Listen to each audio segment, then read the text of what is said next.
सहितं नमामि।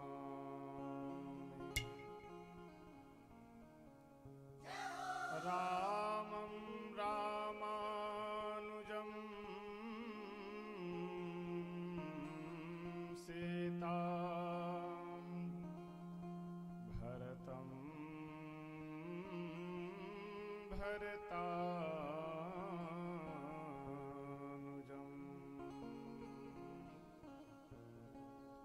सुग्रीवं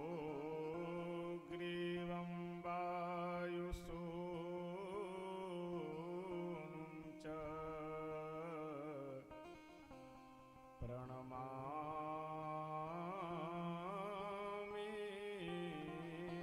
पुनः पुनः।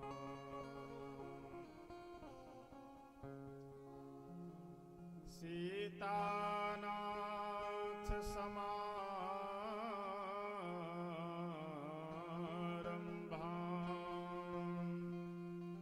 श्रीरामानन्दार्यमध्यमाम्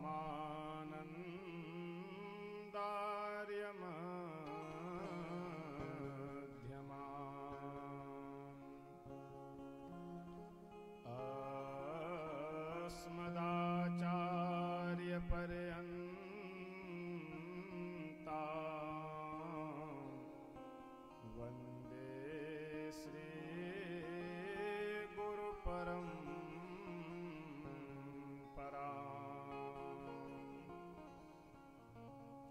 वन्दे श्रीगुरुपरम्पराम्।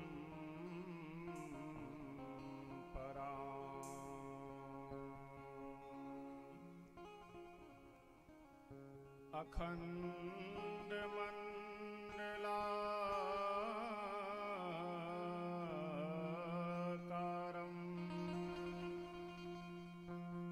व्याप्तं येन चराचरं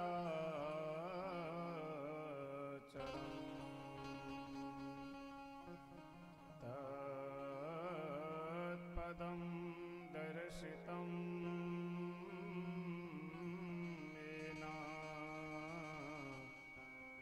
तस्मै श्री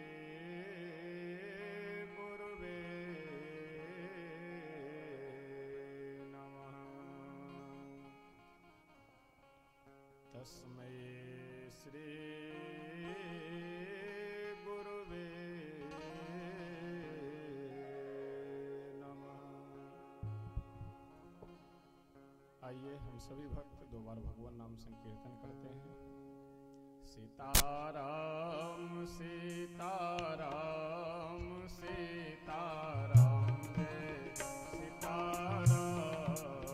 सीताराम सीताराम सीताराम जय सीताराम। सीताराम सीताराम सीताराम जय सीताराम। सीताराम सीताराम सीताराम जय सीताराम। सीताराम सीताराम सीताराम जय सीताराम। सीताराम सीताराम सीताराम जय सीताराम। सीताराम सीताराम सीताराम जय सीताराम। सीताराम सीताराम सीताराम जय सीताराम। सीताराम सीताराम सीताराम जय सीताराम। सीताराम सीताराम सीताराम जय सीताराम। सीताराम सीताराम सीताराम जय सीताराम। सीताराम सीताराम सीताराम जय सीताराम।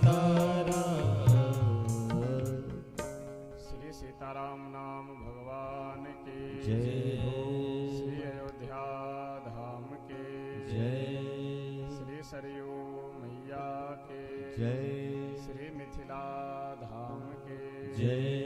श्री हनुमान जी महाराज के जय। श्री रुद्र महायज्ञ के जय। श्री थालेश्वरनाथ महादेव के जय। श्री शंकर भगवान के जय हो। श्री सद्गुरुदेव भगवान के जय हो। जय जय सीता।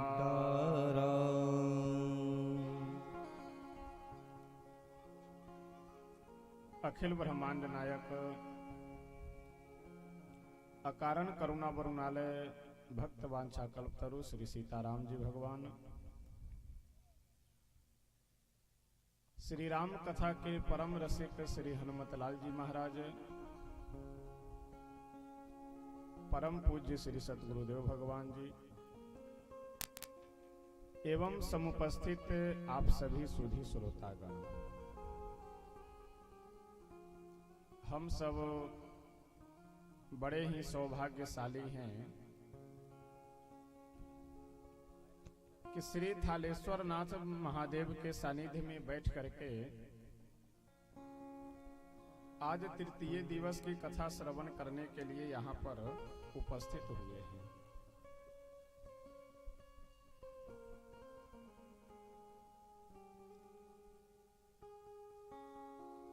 कल के कथा प्रसंग में हम सब श्रवण कर रहे थे कि भगवान भोले शंकर कैसे श्री राम कथा श्रवण करने के लिए जाते हैं, बाद में सती जी का परित्याग करते हैं। यह सब प्रसंग हम लोग कल श्रवण किए थे। वास्तव में जीवन का आनंद,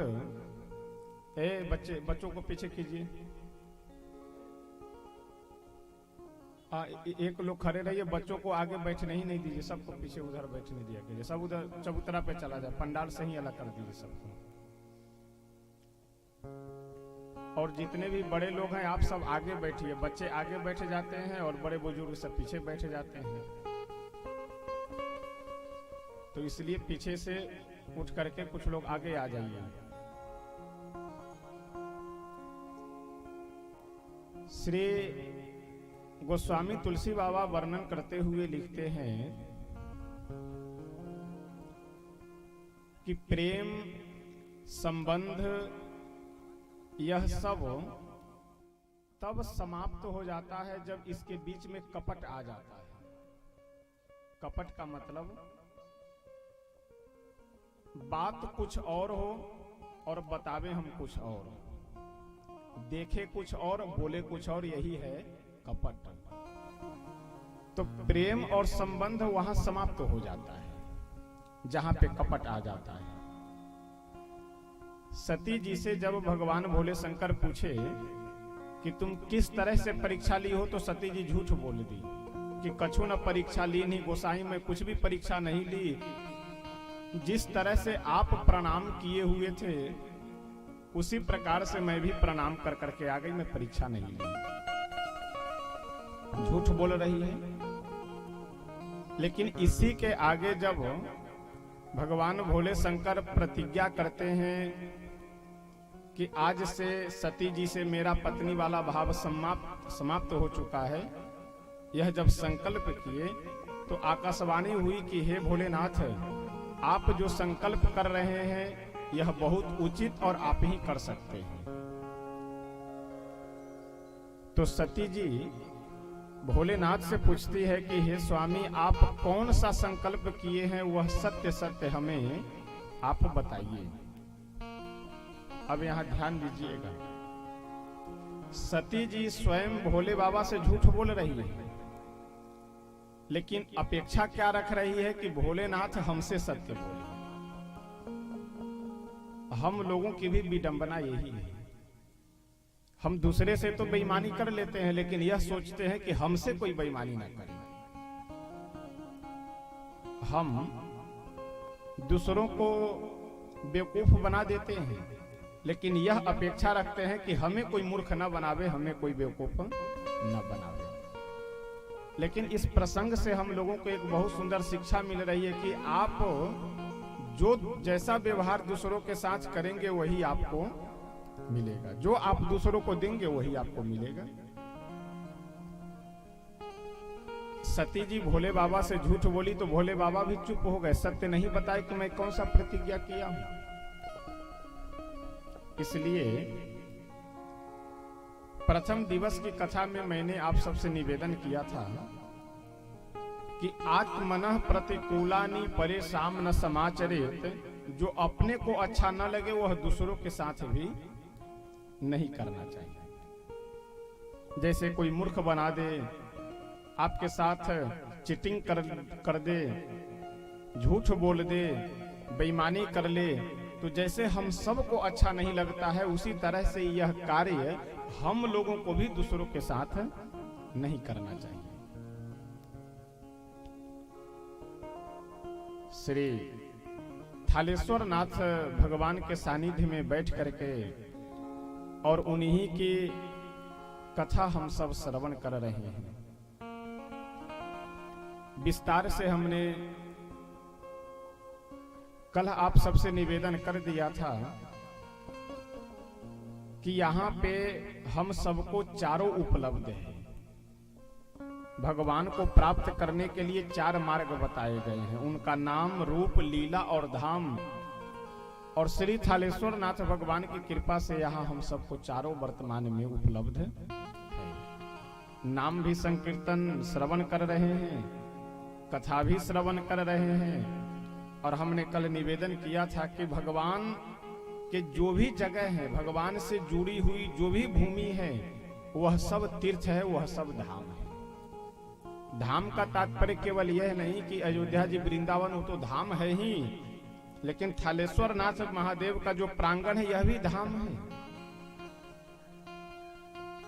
तो यदि उनके प्रांगण में बैठ करके हम सब कथा श्रवण कर रहे हैं तो यानी धाम में ही बैठे हुए हैं।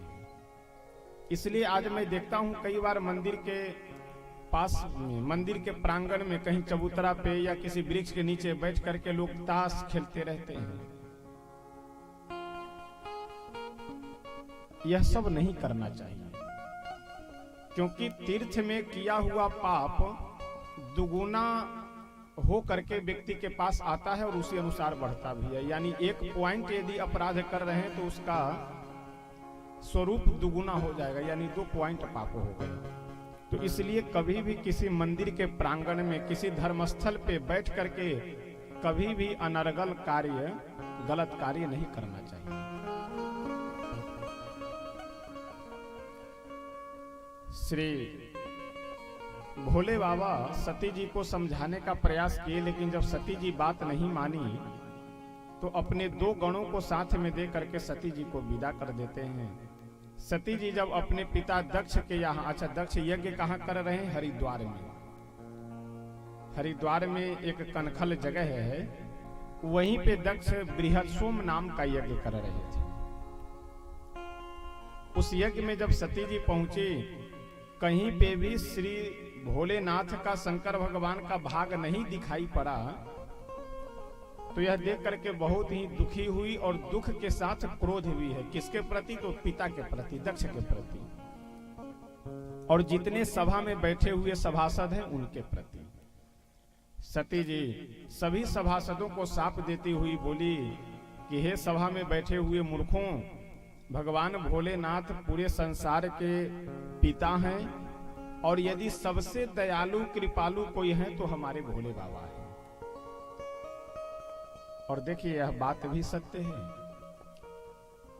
आप विचार कर करके बताइए कि हमारे सनातन धर्म में बहुत से देवी देवता हैं, लेकिन कौन ऐसे देवता हैं कि जिनके ऊपर जल चढ़ाया जाए और वह प्रसन्न हो जाते हैं? केवल भोले बाबा के अलावे और कोई भी ऐसे देवता नहीं है कि जो केवल जल चढ़ाने से प्रसन्न हो जाए। उनको जाकर पुष्प अर्पित कीजिए, वस्त्र पहनाइए। यहाँ वस्त्र पहनाने का भी झंझट नहीं, वस्त्र पहनाने का भी झंझट नहीं।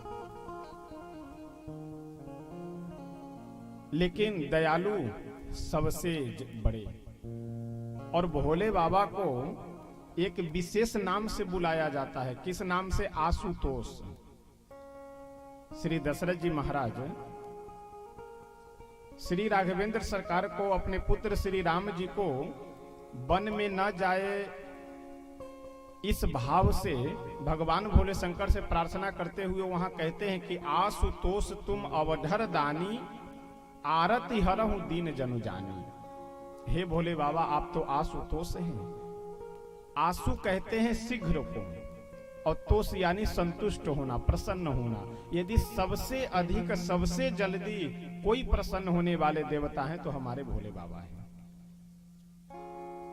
एक बार की बात है, एक भगत तपस्या किए, भोले बाबा की आराधना किए। बाबा आ गए आशीर्वाद देने के लिए, बोले वर मांगो। वह भगत जी बोले कि स्वामी हमको और कुछ नहीं चाहिए, हमें यही वर दीजिए कि हम जिसके माथे पे हाथ रखे वह जल करके भस्म हो जाए।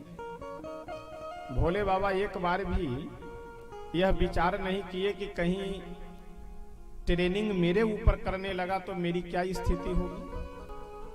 जैसे यदि मैं वर दे रहा हूं और वर का परीक्षण यदि मेरे ऊपर ही करने लगे तो मेरी क्या स्थिति होगी, इस पे एक बार भी विचार नहीं किया। और जैसे वह वर मांगा वैसे भोले बाबा भी बोल दिए, ठीक है तुमने बहुत कठिन साधना की है, तपस्या की है, इसलिए मैं तुम्हें वर देता हूं, तथास्तु। अब जैसे उस भगत को भोले बाबा वर दिए सो उनकी ओर बढ़ने लगा वो।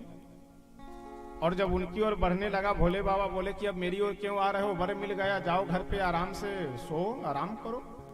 भगत बोला कि आ रहा हूं मैं परीक्षण करने के लिए। कैसा परीक्षण? तो आप मुझे वर दिए हैं कि जिसके माथे पे मैं हाथ रखूंगा वह जलकर भस्म हो जाएगा। तो यदि आपके जल करके भस्म हो गए, मैं आपके माथे पे हाथ रखूंगा और यदि आप जलकर भस्म हो गए तब तो मैं समझूंगा कि वरदान पक्का, नहीं तो झूठा। अब तो भोले बाबा घबराए, वहां से उठाए अपना डमरू त्रिशूल, भगे। अब आगे आगे बाबा भगे जा रहे हैं, पीछे से भगत जी दौड़ाए जा रहे हैं। पूरे ब्रह्मांड में दौड़ दौड़ करके भाग कर जब परेशान हो गए तो भोले बाबा बोले कि अब भागने से काम नहीं चलेगा। मन ही मन प्रभु से प्रार्थना किए कि प्रभु अब कुछ रक्षा कीजिए, कुछ उपाय कीजिए। प्रभु एक ब्रह्मचारी का वेश बना करके आ गए।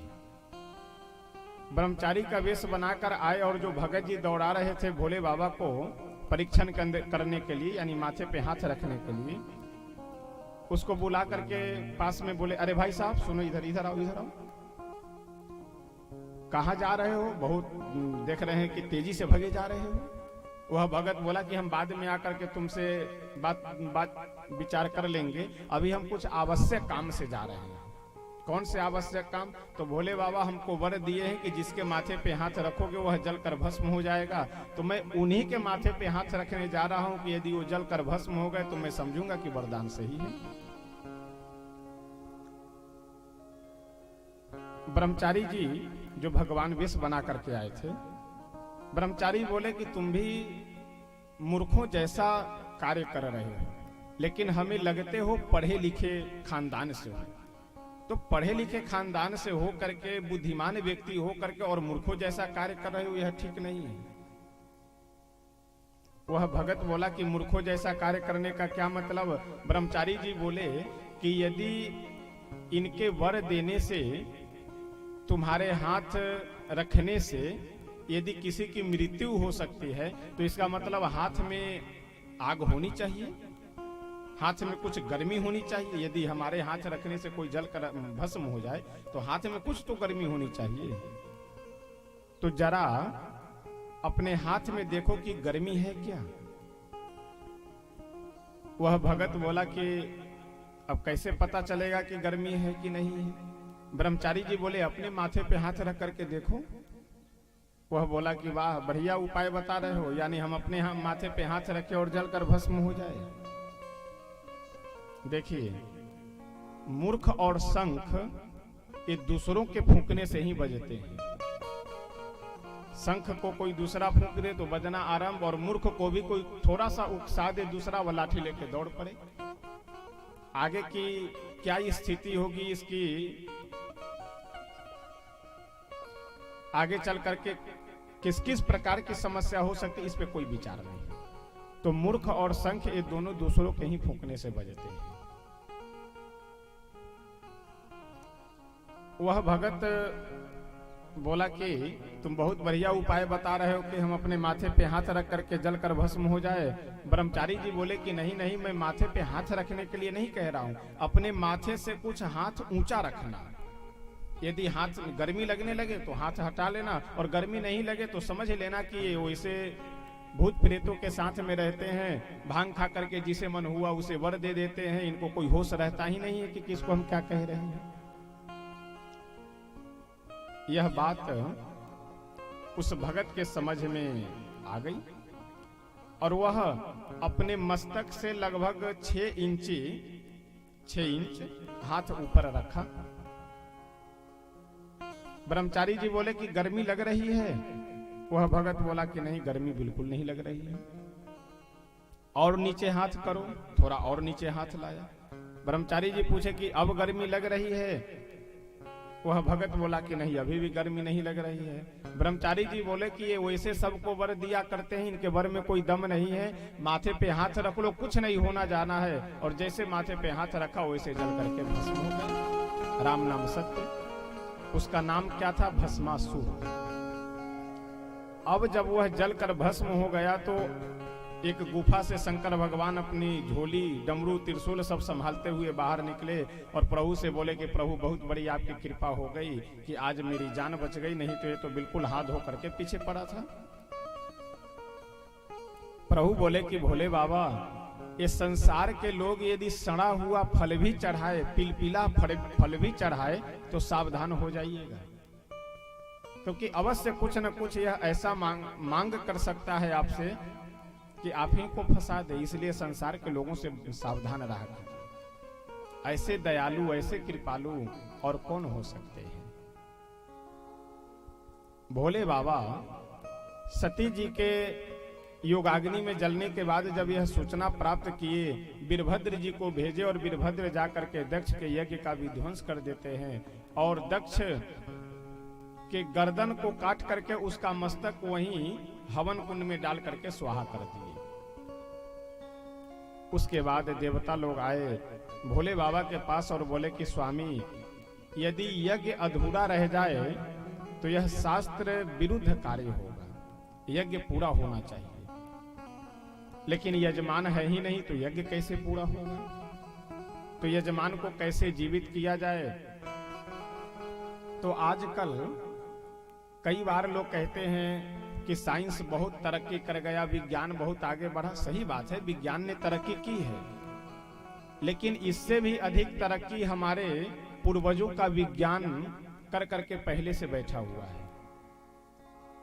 आज जो ये प्लास्टिक सर्जरी जैसे किडनी ट्रांसप्लांट कर दिया जा रहा है, अंगों का अदला बदली हो जा रहा है एक शरीर से दूसरे अंग में, इतने शोध करने के बाद, इतना परिश्रम करने के बाद आज यह संभव है। लेकिन आज से हजारों लाखों वर्ष पहले ट्रांसप्लांट की व्यवस्था थी। दक्ष का केवल शरीर बचा हुआ है, मस्तक गायब है, समाप्त है। तो बकरे का मस्तक लेकर के दक्ष के शरीर में जोड़ करके और दक्ष को पुनः जीवित कर दिया जाता है। दक्ष जब जीवित हुए, यज्ञ उधर पूरा हो जाता है। उसी समय एक तारकासुर नाम का बहुत बलवान राक्षस हुआ। अच्छा, ये राक्षस लोग भी बड़े विचित्र विचित्र वर मांगते हैं। तारकासुर ब्रह्मा जी से जब वर मांगने लगा, ब्रह्मा जी आए वर देने के लिए तपस्या से प्रसन्न होकर के। तारकासुर बोला कि हे ब्रह्मा जी, मुझे यही वर दीजिए कि मैं अजर अमर हो जाऊं। ब्रह्मा जी बोले कि बच्चा, अजर अमर हम ही नहीं है तो तुम कहां हो पाओगे अजर अमर, कुछ और वर मांग लो। तारकासुर बहुत सोचने विचारने के बाद बोला कि हे ब्रह्मा जी, हमें यही वर दीजिए कि मेरी मृत्यु भगवान भोले शंकर के पुत्र के द्वारा हो, अन्यथा मैं किसी के द्वारा न मरूं, किसी के हाथों न मरूं। यह वर क्यों मांग रहा है? क्योंकि तारकासुर को यह पता है कि अब भोलेनाथ विवाह करेंगे नहीं, सती जी की मृत्यु हो चुकी है। तो अब भोले बाबा विवाह करेंगे नहीं, सती जी की मृत्यु हो चुकी है, तो भोले बाबा को कोई संतान की प्राप्ति ही नहीं होगी। तो फिर मैं अजर अमर हो गया, मेरी मृत्यु ही नहीं होगी। ये राक्षस लोग भी जब वर मांगते हैं तो इन्हें लगता है कि हम भगवान को ही घुमा देंगे, लेकिन प्रभु भी कहते हैं कि बच्चा तू डाल डाल तो मैं पात पात। एक हिरण्यकशिपु नाम का राक्षस हुआ। हिरण्यकशिपु जब वर मांगता है ब्रह्मा जी से तो यही अजर अमर होने का। जब ब्रह्मा जी मना कर दिए तो वर जहां जहां से उसे भय लग रहा था वहां वहां से निर्भय हो गया। न मैं घर के अंदर मरूं, न बाहर मरूं, न ऊपर मरूं, न नीचे मरूं, न सूखे से मरूं, न गीले से मरूं, न आदमी से मरूं, न जानवर से मरूं। जहां जहां से उसे डर लग रहा था वहां वहां से वह निर्भय हो जाता है। जब नृसिंह भगवान प्रकट हुए और अपने जंघे पे रख करके चौखट पे बैठ गए। कहां? चौखट। पुराने समय में जब आज भी जो जहां कहीं स्टेट या राज परिवार सब है वहां जाकर के आप देखिए तो आपको लगभग 1.5 से 2 फीट मोटी मोटी चौखटों का आपको वहां पे दरवाजे में लगा हुआ मिलेगा। यदि 1.5 फीट मोटा चौखट है उस पे आप आराम से सो भी सकते हैं। उसी चौखट पे लेकर के नृसिंह भगवान उसको बैठ गए। हिरण्यकशिपु ठठाके मारकर हंसा और बोला कि मेरी मृत्यु नहीं हो सकती। नृसिंह भगवान बोले क्यों नहीं हो सकती? हिरण्यकशिपु बोला मुझे वर प्राप्त है। प्रभु बोले बताओ तो तुम्हें क्या क्या वर प्राप्त है। हिरण्यकशिपु बोला ना मैं रात में मरूंगा ना दिन में मरूंगा, कब मुझे मारोगे? नृसिंह भगवान बोले कि मूर्खाधिराज, न मैं तुम्हें रात्रि में मारूंगा ना ही दिन में मारूंगा, तुम्हें मैं मारूंगा सायंकाल की बेला में। और देखिए सूर्योदय से आधा घंटा आगे और आधे घंटा पीछे और सायंकाल के समय सूर्यास्त के समय भी सूर्यास्त से आधे घंटे आगे और आधे घंटे पीछे, ये न दिन में न रात्रि में इसको उषः काल कहा जाता है और सायंकाल कहा जाता है। ये न दिन में है न रात्रि में है। सायंकाल के समय में क्या कहते हैं? गोधूली बेला। और सुबह काल के को क्या कहते हैं? उषः काल। नृसिंह भगवान बोले कि ना मैं तुम्हें दिन में मारूंगा ना रात्रि में मारूंगा, मैं तुम्हें मारूंगा सायंकाल की बेला में, गोधूली बेला में। हिरण्यकशिपु तो एक बार घबराया, लेकिन सोचा कि चलो इसीलिए तो हमने कई वर मांग लिए थे एक साथ। हिरण्यकशिपु बोला कि फिर भी मैं नहीं मरूंगा। क्यों? क्योंकि मुझे वर प्राप्त है। ना मैं सूखे से मरूंगा ना गीले से मरूंगा। मुझे किस वस्तु से आप मारेंगे? हाथ से मारेंगे तो हाथ गीला है, यदि किसी अस्त्र शस्त्र से तलवार आदि से मारेंगे तो वह सूखा है, उससे मैं मर ही नहीं सकता। नृसिंह भगवान मुस्कुराए और बोले कि मुझे पहले से ही यह बात पता थी कि एक हिरण्यकशिपु नाम का महामूर्ख दैत्य होगा जो यह वर मांगेगा कि मैं न सूखे से मरूं न गीले से मरूं, इसलिए हम पहले ही नाखून का निर्माण कर चुके हैं। और देखिए नहीं रहती है।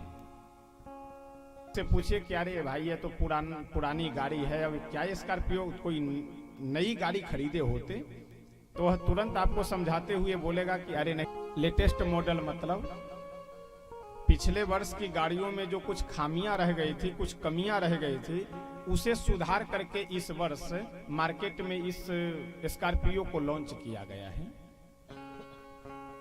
यानी मनुष्य की बनाई हुई व्यवस्था में प्रति वर्ष लेटेस्ट मॉडल की आवश्यकता होती है, लेकिन भगवान के बनाई हुई व्यवस्था में कोई लेटेस्ट, वही पुराना शरीर, आंख जहां पे है वही नाक जहां है, आवश्यकता नहीं। और नाक को कहीं अगल बगल स्थित है। पास गए और पूछे कि महाराज जी, ब्रह्मा जी भी इस शरीर में कुछ चीजें फालतू की बना दी है जिसका कोई मतलब नहीं है। महात्मा जी बोले कौन सी चीज? बोले एक कान का जो ऊपरी भाग है, यानी सुनने के लिए एक छोटा सा यहाँ छिद्र बना देते वही पर्याप्त था, लेकिन कान का जो ऊपरी भाग है ये फालतू तो बना, इसकी कोई आवश्यकता नहीं है। पता थी कि जब मनुष्य बुजुर्ग होगा तो नेत्र से कम दिखाई पड़ेगा, और नेत्र से कम दिखाई पड़ेगा तो चश्मा लगाएगा, और अगर ये सिस्टम ऊपर का नहीं बना हुआ होता तो चश्मा कैसे लगाए, रस्सी से फिर खींच करके पीछे बांध कर करके लगाना पड़ता। तो इसलिए स्टैंड पहले से बना दिए कि आगे चल करके कोई समस्या न हो। जय हो। ये भगवान की बनाई हुई व्यवस्था है, इसमें कोई लेटेस्ट मॉडल की जरूरत। नृसिंह भगवान बोले कि मुझे यह बात पहले ही पता लग चुकी थी कि हिरण्यकशिपु यह वर मांगा गीला, यदि सूखा है तो काटने के बाद बढ़ता क्यों है यह, और यदि गीला है तो काटने के बाद इसे खून पानी क्यों नहीं कुछ निकलता है। तो ना ही यह सूखा है और ना ही गीला है। कहने का तात्पर्य कि हम लोग यदि यह सोचते हैं कि हम भगवान को मूर्ख बना दे रहे हैं, भगवान को हम चकमा बना दे रहे हैं, तो यह सबसे बड़ी हमारी मूर्खता है। तारकासुर यही अपने मन में विचार कर रहा है, सोच, यानी भोले बाबा अब दूसरा विवाह करेंगे नहीं कि मैं अजर अमर हो गया से परेशान होकर हैं। लेकिन बीच में एक कामदेव को भेजो, वो जा करके भोले बाबा को समाधि से जगावे। क्यों? क्योंकि सती जी का जब शरीर शांत हो गया, सती जी योगाग्नि में अपने शरीर को जला दी, तो उसके बाद भोले बाबा कहीं बैठ करके रोते नहीं थे, कहीं अपनी दुख को सुनाते नहीं थे। एक जगह बैठ करके बढ़िया राम राम जप करने लगे और करते करते धीरे धीरे समाधि लगा करके बैठ जाते हैं। वास्तव में हम लोगों के जीवन की जो समस्या है, समस्या यही है कि जिन्हें याद करना चाहिए उन्हें हम लोग भुला देते हैं, और जिन्हें भुलाना चाहिए उन्हें हम लोग बिल्कुल याद किए रहते हैं। आइए, एक बहुत सुंदर भजन है, हम सब लोग प्रेम से गा करके तब आगे बढ़ेंगे कि वास्तव में यदि मनुष्य शरीर मिला है तो इसकी सार्थकता, इसकी उपयोगिता इसी में है कि हम भगवान को अपने मन में, हृदय में बैठा करके ही जीवन में आनंद ले, ताकि जो मनुष्य बनने का सौभाग्य हमें मिलना चाहिए वह सौभाग्य हम अच्छे से ले सके।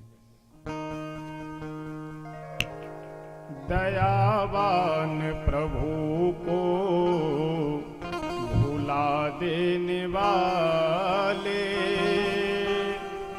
आखिर तेरा क्या ठिकाना बनेगा। दयावान प्रभु को भुला देने वाले, आखिर तेरा क्या ठिकाना बनेगा।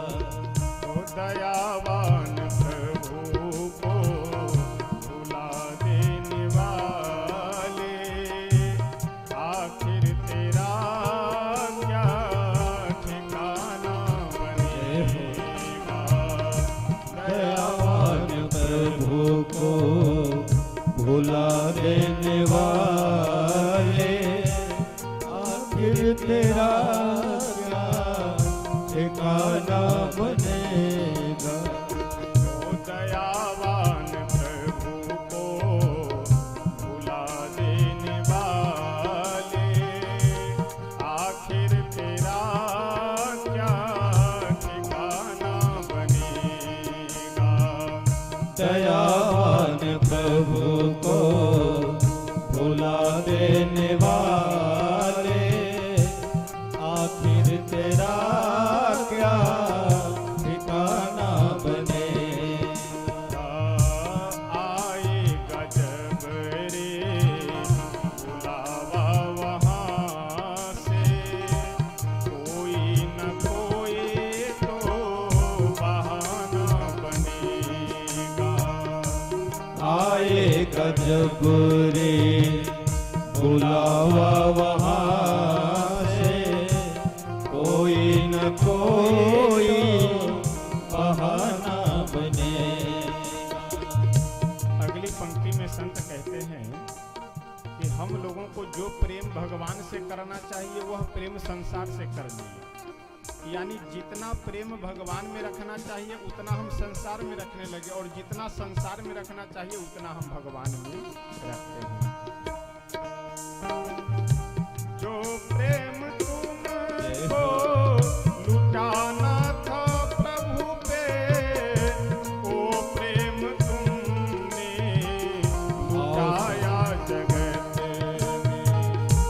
जो प्रेम प्रभु पे लुटाना था तुमको, वो प्रेम तुमने लुटाया जगत में।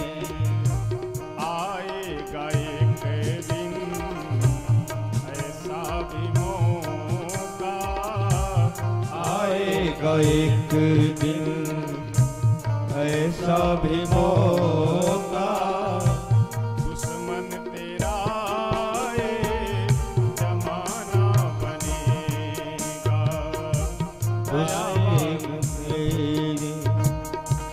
आएगा एक दिन दुश्मन तेरा ये जमाना बने।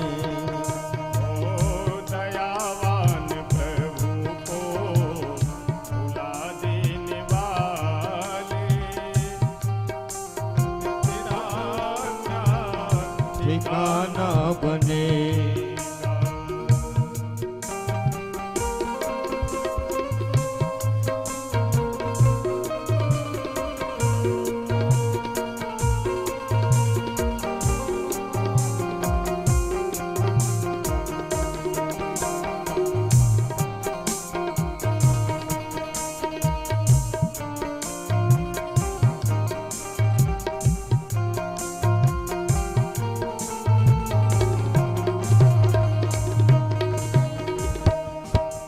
अगली पंक्ति में संत कहते हैं कि हम लोग एक भ्रम पाले हुए रहते हैं जीवन भर। कौन सा भ्रम? कि बुढ़ापे में भजन करेंगे। अभी जवानी है, अभी बचपना है, अभी खेलने कूदने का समय है, जवानी है, खाने पीने का, घूमने फिरने का समय है। बुढ़ापा जब आएगा तो फिर बैठकर भजन ही करना है ना। लेकिन सही बात यह है कि बुढ़ापे में शरीर का भजन होता है, भगवान का भजन नहीं होता है। आज पेट सही नहीं है तो कल घुटना सही नहीं है, तो कल खोपड़ी सही नहीं है, तो आज ये बीमारी, कल वो बीमारी। तो बुढ़ापे में तो शरीर का भजन होता है, भगवान का भजन नहीं होता है।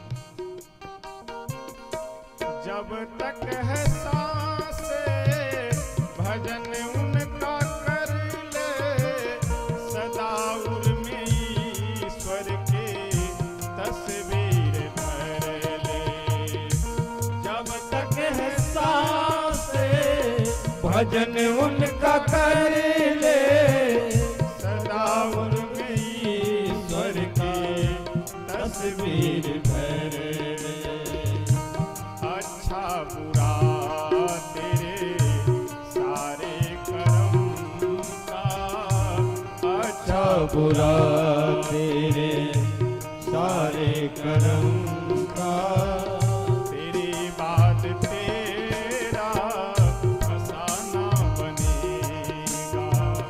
तेरी बात तेरा फसाना बनेगा। ओ दयावान प्रभु को भुला देने वाले, आखिर तेरा क्या ठिकाना बनेगा।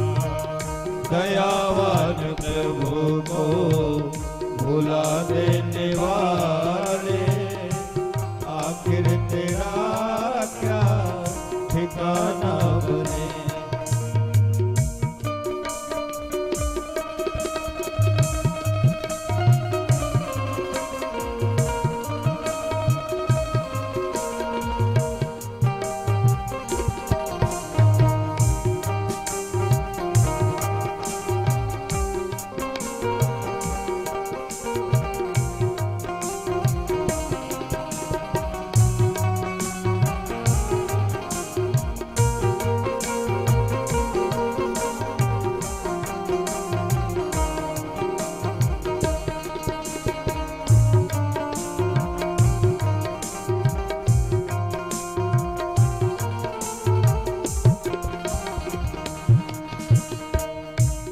यद्यपि यह कार्य इतना आसान नहीं है कि संसार से मन हटा करके हम भगवान में लगावे, लेकिन थोड़ा थोड़ा यदि प्रयास किया जाए, यदि बहुत अधिक नहीं, थोड़ा सा समय निकाल कर यदि हम अभ्यास करें समय निकाले तो धीरे धीरे जब अभ्यास बन जाएगा तब कठिन नहीं है। किसी भी कार्य के लिए आपको अभ्यास करना पड़ेगा, तब आप उसमें रम पाएंगे, तब उसे आप सही से कर पाएंगे।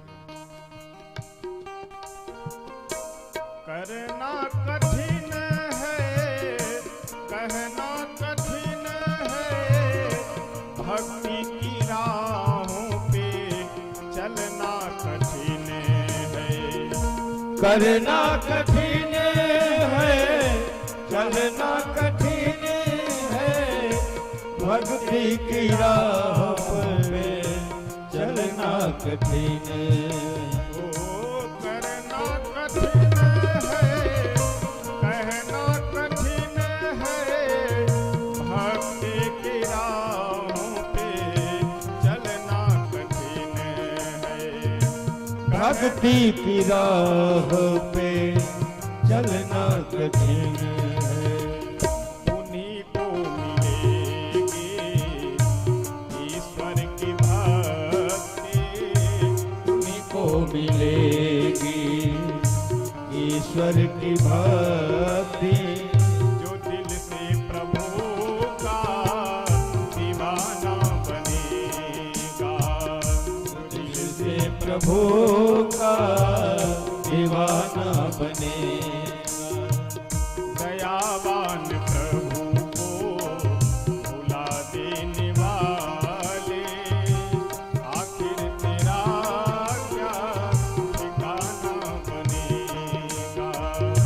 दयावान प्रभु को भुला देने वाले, आखिर तेरा क्या ठिकाना बने। आएगा जब रे बुलावा वहाँ से, कोई न कोई तो बहाना बनेगा। आएगा जब रे बुलावा वहाँ से, कोई न कोई तो बहाना बने। दयावान प्रभु को भुला देने वाले, आखिर तेरा क्या ठिकाना बनेगा। आखिर तेरा क्या ठिकाना बनेगा। श्री सीताराम नाम भगवान की जय हो। दयावान प्रभु को भुला देने वाले, आखिर तेरा क्या ठिकाना बनेगा। वास्तव में चाहे स्थिति जैसी भी हो, परिस्थिति जैसी भी हो, उसमें हम अपनी स्थिति को समान बना करके रखें, यह सबसे बड़ी बात है। और यह संभव भी तभी है कि जब हम अपने आप को प्रभु के सानिध्य में, प्रभु के चरणों में समर्पित करके रखें, तभी यह संभव है। श्री भोले बाबा सती जी के शरीर बदलने के बाद, सती जी से दूर होने के बाद इधर उधर बैठ करके अपने न दुख को सुनाते हैं और ना ही किसी से उस बात की चर्चा करते हैं। क्या करते हैं? या तो भगवान की कथा सुनते हैं, नहीं तो भगवान का नाम जप करते हैं। बस यही कार्य है। समाधि में बैठे हुए हैं। कामदेव अपने समस्त परिकरों के साथ में पहुंचा, बहुत नाच गाना दिखलाया, लेकिन भोले बाबा की समाधि पे कोई भी प्रभाव नहीं पड़ता है। अंत में कामदेव जब अपने पुष्प बाण का प्रयोग करता है तो भोले बाबा की समाधि टूट गई, खुल गई समाधि। जैसे समाधि खुली, चारों तरफ दृष्टि उठा करके देखे तो एक आम यानी आम का वृक्ष जो होता है, उसी आम के वृक्ष के पत्ते के पीछे कामदेव बैठ करके बाण चला रहा था। आम के पीछे बैठ करके कामदेव बाण का प्रहार कर रहा था। इस पे संत लोग बहुत सुंदर प्रश्न और उत्तर देते हुए कहते हैं कि एक काम, क्रोध, लोभ ये जहां से आक्रमण करता है वो कोई खास नहीं होता है, वह आम ही होता है। आम यानी साधारण, यानी क्रोध करने वाला व्यक्ति, काम के वशीभूत व्यक्ति, ये कोई खास हो ही नहीं सकता है, ये आम आदमी ही है। आम आदमी से मतलब साधारण आदमी। कामदेव जल करके भस्म हो गया। उसके बाद देवताओं को लेकर के ब्रह्मा जी भोले बाबा के पास पहुंचे और जाकर के तुरंत प्रणाम किए। और मन में घबराहट है, किस लिए कि कहीं ऐसा ना हो कि फिर ध्यान लगा करके बैठ जाएं।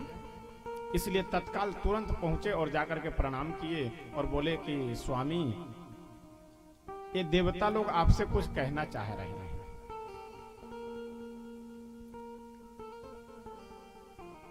इधर सती जी का जब प्रसंग विराम करते हैं गोस्वामी बाबा, तो उसके बाद वर्णन करते हुए कहते हैं कि भोले बाबा तो इधर अपने केवल सदैव भजन पूजन आदि में लगे हुए हैं, भगवान की कथा में, लेकिन सती जी का शरीर बदला तो वो कहाँ गई? तो श्री सती जी दूसरे जन्म में जा करके गिरिराज हिमालय के भवन में अवतरित होती है। नाम क्या है? पार्वती। संस्कृत से जब पार्वती शब्द को आप समझेंगे तो पार्वती का मतलब है कि पर्वतस्य अपत्यम स्त्री पार्वती। पर्वत की जो बेटी हैं उन्हें क्या कहते हैं? पार्वती। धीरे धीरे श्री पार्वती जी कुछ बड़ी होने लगी। एक दिन की बात है, नारद बाबा घूमते फिरते पहुंचे कहां पे? गिरिराज हिमालय के भवन में। जब गिरिराज हिमालय के भवन में नारद जी पहुंचे तो संत को देख करके हिमालय बढ़िया सुंदर आसन दे करके बिठाए। उसके बाद चरण धुले और चरण धोने के बाद अपनी पुत्री श्री पार्वती जी को बुलाकर प्रणाम करवाए और नारद जी से बोले कि बाबा, मेरी बेटी के भविष्य के विषय में कुछ बताइए। इसको कैसा घर वर मिलेगा, जीवन में सुख दुख किस तरह से आना जाना रहेगा, यह सब प्रसंग आप हमें बताइए। नारद जी नेत्र बंद कर करके ध्यान लगाए और कुछ देर बाद बोले कि ऐसा है, आपकी बेटी के जीवन में तो सब सुख ही सुख है, कोई दुख नहीं, कोई समस्या नहीं। यही कर नाम सुमिरी संसारा, त्रिय चढ़ी हहीं पतिव्रत ऐसी धारा। आपकी बेटी का नाम पूरे विश्व में विख्यात होगा, कोई कमी नहीं, कोई अवगुण नहीं, कोई समस्या नहीं, सब गुण ही गुण, प्रतिष्ठा ही प्रतिष्ठा, यश ही यश है आपकी बेटी के भाग्य में। लेकिन केवल एक कमी है, एक अवगुण है। इनको जो पति मिलेगा वो ठीक नहीं होगा। और कोई समस्या नहीं और कोई दिक्कत नहीं, लेकिन इससे आपकी बेटी को जो वर मिलेगा वह ठीक नहीं होगा। वर कैसा होगा? गोस्वामी बाबा बहुत सुंदर लिखते हैं। नारद बाबा बोले कि इनको जो वर मिलेगा वो कैसा वर होगा? जोगे जटिल अकाम मन, नगन अमंगल वेश, अस स्वामी यही कह मिलही, परिहस्त यसिरेख। नारद जी बोले कि आपके बेटी को जो वर मिलेगा वो वर कैसा होगा? तो जोगी होगा। जोगी का मतलब बाबा। और कैसे? तो अकाम मन, मन में कोई कामना ही नहीं। अभी और विचित्र बात, कोई व्यक्ति विवाह करे और विवाह कर करके वह यह कहे कि अब तो हम कुछ काम धंधा करेंगे नहीं क्योंकि हमें कमाने की इच्छा ही नहीं है, तो फिर घर परिवार चलेगा कैसे? नगन यानी केवल एक वस्त्र पहनने वाले। अच्छा भोले बाबा हमारे कुर्ता पैजामा तो कुछ पहनते नहीं, एक वाघंबर केवल बस कमर पे लपेटे रहते हैं, न ऊपर कुछ न नीचे कुछ, केवल बीच में एक वस्त्र वाघंबर है। तो केवल एक वस्त्र पहनने वाले होंगे। अमंगल वेश का मतलब श्मशान के राख को अमंगल माना जाता है। किसी भी मांगलिक कार्यों में श्मशान के राख आदि या किसी भी वस्तु का उपयोग नहीं होता है, लेकिन हमारे भोले बाबा पूरे नख से शिखा तक शरीर में चिता का भस्म लगाए रहते हैं। गले में मनुष्यों के खोपड़ी की माला पहने रहते हैं, सांप को गले में धारण की, ये सब अमंगल वेश ही तो है। नारद जी क्या कहते हैं कि सुना हूं जे अब अवगुण दुईचारी, हे गिरिराज हिमालय, आपकी बेटी के भाग्य में कोई समस्या नहीं, सब गुण ही गुण है। केवल एक अवगुण है कि इनको जो पति मिलेगा वह ठीक नहीं होगा। कैसा होगा? तो पागल होगा, अमंगल वेश वाला होगा, निर्वस्त्र होगा। अब आप विचार कीजिए कि एक स्त्री के जीवन में धन संपत्ति, यश, वैभव, किसी भी वस्तु की कमी न हो, लेकिन पति ही यदि पागल मिल जाए तो ये सारे धन संपत्ति, सुख सुविधा रह करके क्या मतलब है? एक पिताजी अपने बेटे को लेकर के गए एक गुरुजी के पास और गुरुजी से बोले कि गुरुजी मेरे बेटे को पढ़ाइए। गुरुजी बोले ठीक है, रहने दो, पढ़ाएंगे। 6 महीने बाद जब पिताजी अपने बेटे को देखने के लिए गए, गुरुजी से पूछे कि गुरुजी मेरा पुत्र तो पढ़ने लिखने में बहुत तेज होगा, बहुत बुद्धिमान होगा। गुरुजी बोले हाँ हाँ हाँ बिल्कुल, पूछो मत, बस ऐसे समझ लो कि तुम्हारे बेटे में 100 में 98 गुण है, 2 गुण केवल नहीं है। अब वह पिताश्री तो प्रसन्न हुए कि बताओ मेरे बेटे में 100 में 98 गुण, 2 गुण केवल नहीं है। बाद में गुरुजी से पूछा कि गुरुजी वो 100 में 98 गुण है, 2 गुण नहीं है, कौन से गुण नहीं है? गुरुजी बोले कि ऐसा है, तुम्हारे बेटे में 100 में 98 गुण है, केवल 2 गुण नहीं है। एक तो इसके पास अकल नहीं है और दूसरी हमारी सुनता नहीं है। अब आप विचार कीजिए कि गुरुजी की सुने नहीं और खुद के पास एक पैसे का अकल न हो, तो ऐसे व्यक्ति में 98 नहीं 98,000 गुण हो, उससे क्या मतलब है?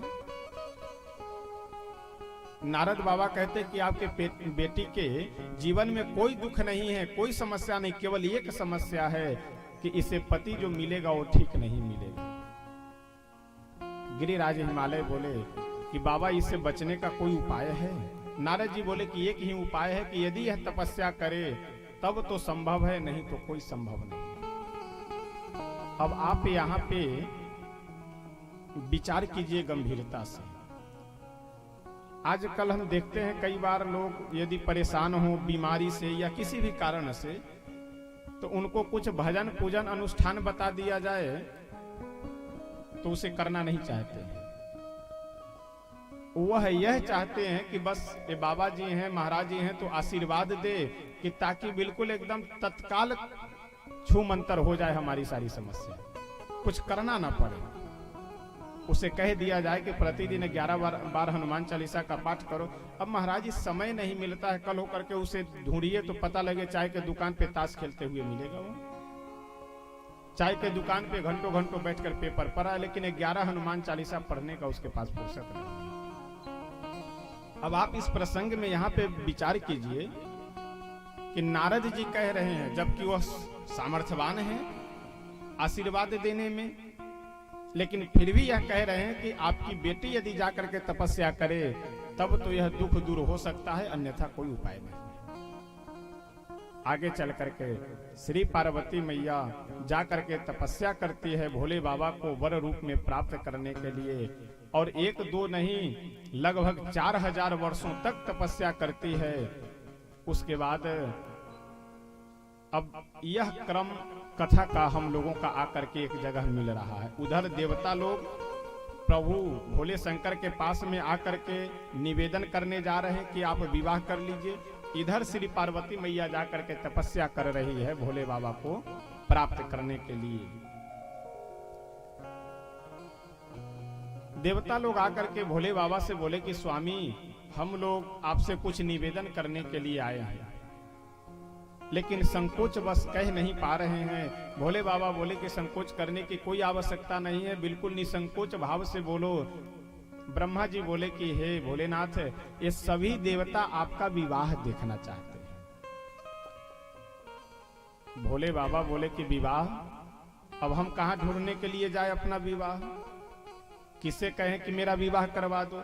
देवता लोग बोले नहीं नहीं प्रभु, आपको ढूंढने की कोई आवश्यकता नहीं, हम लोग बिल्कुल परिचय और गांव नाम सब लेकर के आए हुए हैं। देवी पार्वती जी गिरिराज हिमालय की पुत्री आपको प्राप्त करने के लिए तपस्या कर रही है, आप चल करके उन्हें स्वीकार कर लीजिए, उन्हीं से विवाह कर लीजिए। भोले बाबा तो एक बार मन में विचार किए और उसके बाद में हाँ कर दिए, ठीक है विवाह होगा। इसी क्रम में गोस्वामी तुलसी बाबा एक बहुत सुंदर प्रसंग वर्णन करते हैं। भगवान श्री राघवेंद्र सरकार भोले बाबा के सामने प्रकट हुए और बोले कि हे भोले शंकर, मेरी इच्छा है कि आप विवाह कर लीजिए। प्रभु भोले बाबा बोले कि ठीक है, मुझे आपकी आज्ञा स्वीकार है। उसके बाद जब प्रभु चले गए, एक सज्जन आकर के भोले बाबा से प्रश्न किए कि बाबा आप कामदेव को जला दिए हैं और सभी देवताओं को आश्वासन दे चुके हैं कि विवाह करेंगे, तो जब काम को जला दिए तो फिर विवाह कैसे करेंगे आप? भोले बाबा बोले कि मैं दुनिया वालों को यह बताना चाहता हूं कि दुनिया वाले लोग यह समझ ले कि मैं राम की इच्छा से विवाह करने जा रहा हूं, काम की इच्छा से विवाह मैं करने नहीं जा रहा हूं।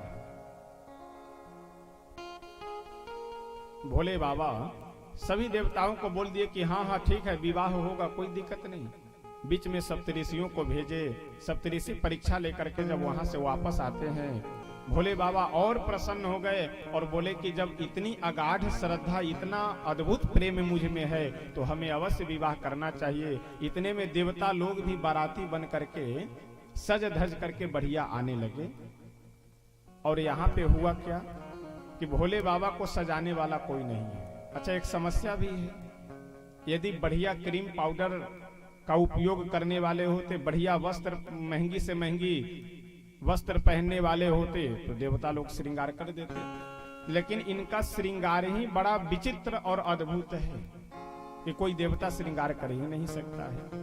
अब देवता सब बढ़िया सज धज करके आ रहे हैं और भोले बाबा अपने आसन पे बैठे हुए हैं। नंदी जी आए और आकर के बोले कि प्रभु आप अभी देवताओं को कह दिए कि विवाह होगा और घर में कुछ है ही नहीं है और आपको चिंता भी नहीं है, बिल्कुल प्रसन्न होकर के बैठे हुए हैं। भोले बाबा बोले कि नंदी, मेरे घर में कुछ नहीं है इसीलिए तो हमें चिंता नहीं है। यदि घर में कुछ होता तो चिंता भी रहती, मन में भी कुछ होता रहता, लेकिन घर में कुछ नहीं है इसलिए चिंता भी नहीं है। एक बहुत पैसे वाले सेठ जी थे, धनवान। कुछ जीवन में परेशानी आने लगी तो एक ज्योतिषी से जाकर के पूछे कि ज्योतिषी बाबा, पंडित जी जरा मेरे कुंडली को देख करके बताइए कि क्या समस्या है। ज्योतिषी जी बताए कि ऐसा है, आपके कुंडली में इस समय शनि की 7.5 चल रही है, तो आप एक काला घोड़ा दान कर दीजिए तो शनि की 7.5 उतर जाएगी। वह सोचा कि ये पंडित जी इधर उधर 3 तिकड़म पढ़ा रहे हैं, ज्यादा खर्च बता रहे हैं, चलो किन्हीं महात्मा के पास चलते हैं, महात्मा कोई सहज सरल उपाय बताएंगे। एक संत के पास गया और जाकर के बोला कि महाराज जी, एक ज्योतिषी जी बताए हैं कि शनि की 7.5 चल रही है हमारी कुंडली में, तो काला घोड़ा दान कर देने के लिए। महात्मा जी बोले हाँ तो कर दो, क्या दिक्कत है। बोले महाराज हम बहुत गरीब आदमी हैं, अब घोड़ा कहाँ खरीद पाएंगे। महात्मा जी दयालु हृदय, उन्हें लगा कि शायद गरीब होगा तो बोले घोड़ा नहीं खरीद सकते। वह धनी व्यक्ति बोला कि नहीं, तो बोले कि कोई बात नहीं, एक काला वस्त्र दान कर दो। वह सेठ जी बोले कि महाराज अब इतनी भी मेरे पास कहाँ पैसा कि हम काला वस्त्र भी खरीद सके। महात्मा जी बोले कि काला वस्त्र नहीं खरीद सकते। वह सेठ जी बोले कि नहीं नहीं महाराज, मैं तो गरीब आदमी, काला वस्त्र खरीदने का मेरे पास सामर्थ्य नहीं है। महात्मा जी को और दया आ गई, सोचे कि लगता है बहुत गरीब व्यक्ति होगा। महात्मा जी बोले तो चिंता मत करो, एक काला धागा यानी कलावा जो बांधा जाता है, वह काले रंग का एक धागा खरीद करके दान कर दो।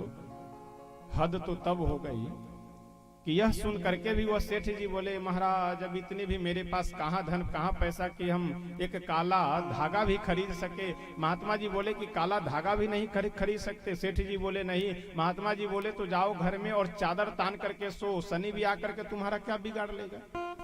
जब घर में एक काला धागा खरीदने के लिए पैसा नहीं है तो शनि नहीं, शनि के पिता श्री आ जाओ, बिगाड़ेंगे क्या। घर में अगर कुछ हो तब तो वह बिगाड़े, जब घर में कुछ है ही नहीं है तो बिगाड़ेंगे क्या। शंकर भगवान बोले कि मेरे घर में कुछ नहीं है इसीलिए तो मैं शांति से और आनंदित हूं। घर में यदि कुछ होता तो मन में भी कुछ कुछ लगा रहता। अच्छा, कई बार मैं कथा वगैरह में देखता हूं कि जो बढ़िया अगर चप्पल पहन करके आए हुए हैं तो उनका ध्यान कथा से अधिक चप्पल पे रहता है। आगे देख रहे हैं बगल में अगर तुरंत वहां देखेंगे, फिर आगे देख रहे फिर। अच्छा, व्यास गद्दी से तो सब लोग दिखाई पड़ते रहते हैं कि कौन जय हो कथा सुनने के लिए आए हैं और किनका मन व्यथा में लगा हुआ है। तो यदि कहीं न कहीं आकर्षण बना हुआ है तो मन वहां लगा हुआ रहेगा, और जहां आकर्षण नहीं है मन वहां नहीं रहेगा। भोले बाबा बोले कि देखो मेरा मन इसीलिए प्रसन्न है कि मेरा मन कहीं भी आकर्षित नहीं है। मेरा मन तो केवल मेरे श्री सीताराम जी के चरणों में आकर्षित है, इसीलिए मैं। नंदी जी बोले कि वो सब बात सही है, लेकिन आप विवाह करने के लिए ऐसे जाएंगे। भोले बाबा बोले तो और कैसे जाएंगे, जैसे हैं वैसे जाएंगे। देवता लोग बढ़िया सज धज करके आने लगे। भगवान भोले शंकर के गण लोग बोले कि कोई बात नहीं, मेरे बाबा का यदि श्रृंगार करने वाले कोई और नहीं है तो हम लोग स्वयं अपने हाथों से श्रृंगार करेंगे। भोले बाबा का श्रृंगार होने जा रहा है, दुल्हा बनने जा रहे हैं। कैसे दुल्हा बन रहे हैं गोस्वामी बाबा वर्णन करते हैं, आइए हम सब लोग श्रवण करते हैं। शिवहि शंभु गण करहि श्रृंगारा, शिवहि शंभु गण करहि श्रृंगारा, शिवहि शंभु गण करहि श्रृंगारा, शिवहि शंभु गण करहि श्रृंगारा, जटा मुकुट यही मोर सहारा, जटा मुकुट यही मोर सवारा, कुंडल कंगन पहिरे भाला, कुंडल कंगन पहिरे व्याला, कुंडल कंगन पहिरे प्याला, कुंडल कंगन पहिरे व्याला, विभूति पट के हरि छाला, तन विभूति पट के हरि छाला, ओ तन विभूति पट के हरि छाला, तन विभूति पट के हरि छाला। आज हमारे थालेश्वर नाथ महादेव जा रहे हैं विवाह करने के लिए। तो कैसे दुल्हा बन रहे हैं, किस प्रकार का श्रृंगार हो रहा है। तो शिव ही शंभु गण करहि श्रृंगारा, जटा मुकुट अहि मोर संवारा। अब मैं आपको मुकुट बना करके दिखलाता हूं शब्दों के द्वारा, आप समझ जाएंगे। एक गण दौड़े दौड़े गए और कम से कम 15-20 की संख्या में काले कलूटे, यानी यदि आप लोग नाग को देखे होंगे तो नाग जितना पुराना होता है उतना ही वह काला होता जाता है। बिल्कुल कम से कम 100 वर्ष पुराने नाग को पकड़ करके लाए और सबको बोले कि अपना अपना फण सब उठाओ। तो नागों को यदि आप देखेंगे तो जैसे अगर फण फैलाए हैं तो आगे का लगभग 1 या 1.5 फीट शरीर ऊपर उठता है, बाकी का शरीर भूमि पे है। सभी नाग अपने अपने फणों को फैलाए तो जितना फण शरीर ऊपर उठा था उसे छोड़ के जो शरीर जमीन पे है उसको एक दूसरे में लपेट करके, एक नाग यहाँ एक यहाँ ऐसे ऐसे कर करके बढ़िया उसे घुमा करके गोलाकार मुकुट बना करके और भोले बाबा के मस्तक पे पहना दिए और सबको सावधान कर दिए कि खबरदार यदि विवाह से पहले तुम लोग इधर उधर हुए तो जब तक विवाह न हो जाए तब तक जैसे मैं रख रहा हूं इसी तरह से बने रहना। एक गण दौड़ करके गया और लंबा सा कम से कम 1.5 से 2 मीटर लंबा सर्प पकड़ करके लाया और मुख और पूंछ दोनों को बांध कर करके यज्ञोपवीत बना करके पहना दिया। यज्ञोपवीत पहने हुए हैं, जनेऊ किसके? सांप के। एक गण गया श्मशान में और वहां से वैकुंठ धाम जहां पे जलाया जाता है वहां से गया और एक बढ़िया एक चिता जल रही थी, उसी चिता के से गरम गरम राख लेकर के और उसे बढ़िया पीस कर भभूत बना करके भोले बाबा के मस्तक से पैर तक लगा देता है। जय हो। अब इससे और शोभा अद्भुत हो गई। उसके बाद अब बात आई कि गले में बढ़िया माला पहनाया जाए, तो माला किस चीज के? तो मनुष्यों के खोपड़ी की माला एक गण बढ़िया बना करके गले में धारण करवा देते हैं। गले में एक नाग पहले से विराजमान थे, माथे पे भी नाग देवता विराजमान हो गए, कांधे पे सर्प, हाथ में दोनों जगहों पे बाजूबंद आदि जगहों पे भी सर्प ही सर्प, गले में मनुष्यों के खोपड़ी की माला, इस तरह से हमारे बाबा का श्रृंगार हो रहा है। अब आप विचार कीजिए कि ऐसे दुल्हा, अच्छा इसमें बहुत सुंदर एक संकेत है। भोले बाबा से किसी ने कहा कि बाबा आप विवाह करने जा रहे हैं, नए जीवन में प्रवेश करने जा रहे हैं, लेकिन चिता का भस्म लगा रहे हैं, राख लगा रहे हैं, इसका क्या मतलब है? भोले बाबा बोले कि ऐसा है कि मैं संसार वालों को यह समझाना चाहता हूं कि तुम भले ही विवाह करने जाओ, तुम भले ही संसार में रहो, लेकिन यह ध्यान रखो कि हमें मरना भी है। और जिस व्यक्ति को बहुत ज्यादा अभिमान हो, धन का, बल का, बुद्धि का, जाति पाति किसी भी चीज का, वह व्यक्ति एक बार श्मशान में जाकर के देख ले, उसका सब अभिमान चकनाचूर हो जाए। श्मशान एक ऐसी जगह है कि वहां चाहे प्रधानमंत्री हो, राष्ट्रपति हो, चाहे अरबपति हो, खरबपति हो, सबको राख बन करके ही वहां पे रहना है। भोले बाबा कहते हैं कि संसार के लोगों को मैं यह दिखलाना चाहता हूं, बताना चाहता हूं कि भले ही जीवन में चाहे जितने भी आनंद के क्षण आए, लेकिन मृत्यु को अपने भूलने की भूल नहीं करनी चाहिए। एक बहुत सुंदर दोहा है कि दो बातन को भूल मत। जीवन में हम लोगों को दो बातें नहीं भूलनी चाहिए। दो बातन को भूल मत, जो चाहे कल्याण, नारायण एक मौत को दूजे श्री भगवान। दो बातन को भूल मत, जो चाहे कल्याण, नारायण एक मौत को और दूजे श्री भगवान। भगवान भी सत्य हैं और मौत भी सत्य है, इसके अलावे जो कुछ है सब असत्य है। आज है हमारे पास, कल नहीं रहेगा। आज हम हैं, कल नहीं रह सकते हैं। तो इसलिए मृत्यु एक सत्य है, निश्चित है, और दूसरे यदि सत्य कोई है तो वह भगवान है। भोले बाबा का श्रृंगार बढ़िया हो गया। देवता लोग जब यह श्रृंगार देखे तो आपस में विचार किए कि ऐसा है, यदि दूल्हा के साथ हम लोग चलेंगे तब तो फिर नाश्ता भी नसीब नहीं होगा, क्योंकि ऐसे दूल्हा बन करके चल रहे हैं तो एक खतरे से खाली नहीं है। देवता लोग आपस में विचार किए, भगवान विष्णु के पास गए और जाकर के बोले कि कुछ ऐसा उपाय कीजिए कि जिससे अलग अलग दोनों लोग चले, हम लोग अलग चले और दूल्हा अपने अलग चले। भगवान भोले शंकर देवताओं के मन की वह भाव को समझ गए और मन ही मन नारायण से बोले कि हे नारायण, आप देवताओं को लेकर के आगे बढ़िए और सबको नाश्ता वगैरह करवा करके बिल्कुल तैयार रखिएगा, क्योंकि हो सकता है मेरे पहुंचने के बाद कुछ समस्याएं उपस्थित हो जाए। आगे देवताओं को लेकर के भगवान विष्णु चल देते हैं।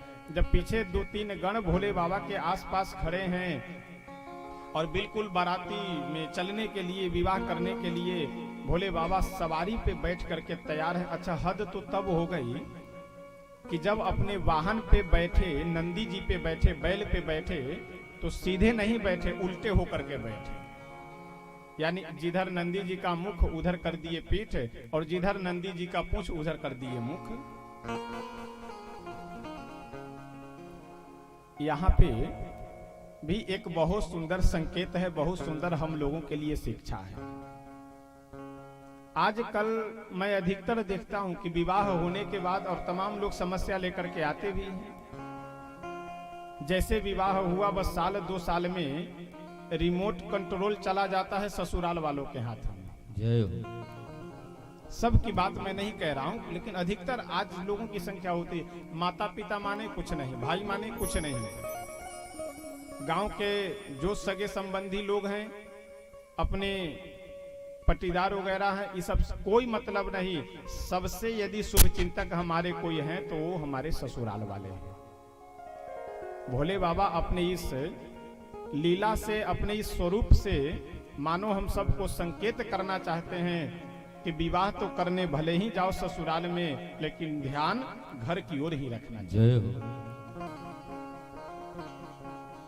इसका मतलब मेरे कहने का भाव ये नहीं है कि आप ससुराल वाले से बिल्कुल दुश्मनी और लाठी लेकर के वहां पहुंचा कीजिए, मतलब नहीं है मेरा मतलब यह है कि जहां से आपकी प्राथमिक लगाव है, जहां आप जन्म लिए हैं, वहां प्रथम ध्यान रखना चाहिए। और चाहे कोई मित्र हो, कोई ससुराल वाले हो, कोई भी संबंधी हो, वह आपके सुख दुख को नहीं पहचान सकता कि आप किस स्थिति से निकल करके आगे बढ़े हैं। तो इसलिए जो अपने हैं उन सब का अवश्य ध्यान रखना चाहिए। भोले बाबा हमारे नंदी जी पे बैठे हैं, केवल 2-4 शिवगण आसपास में हैं। श्रृंगी जी आ करके भोले बाबा से बोले कि स्वामी यदि आपका आदेश हो तो हम अपने समाज को इकट्ठा करें, क्योंकि देवता लोग तो आगे जा चुके हैं। भोले बाबा बोले कि आज जो मन हो सो करो, किसी को कोई रोक नहीं, किसी के ऊपर कोई प्रतिबंध नहीं। अब जैसे श्रृंगी जी एक बार आवाज दिए, पूरे संसार के डाकनी, साकनी, पिशाचनी, भूत प्रेत सब एकत्रित हो गए।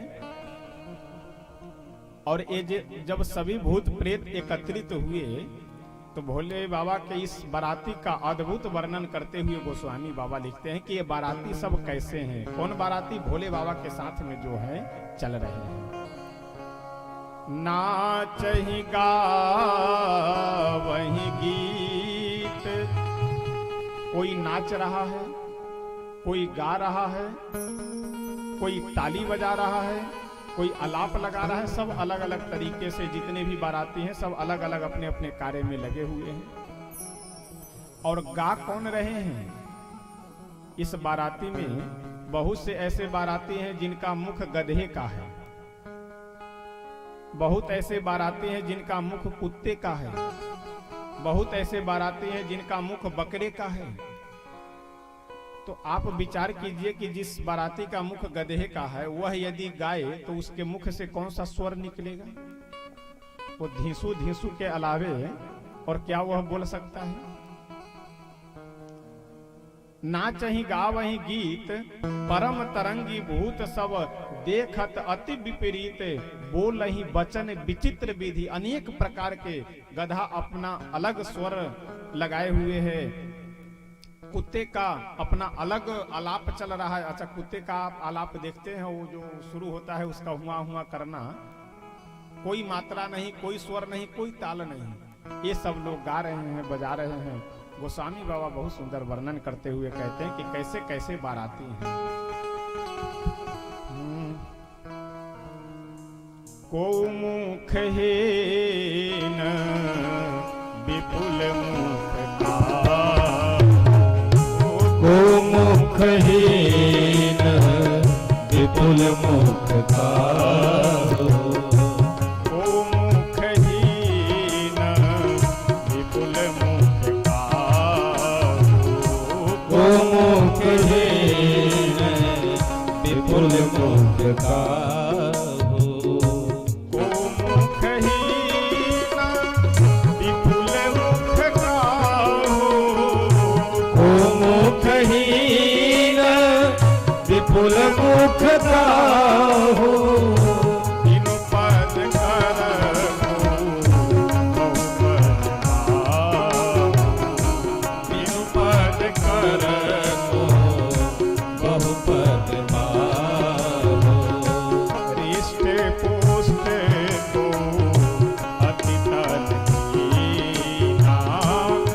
हृष्ट पुष्ट तन अति करीना। हृष्ट पुष्ट को अति तन खीना। हृष्ट पुष्ट को अति तन खीना।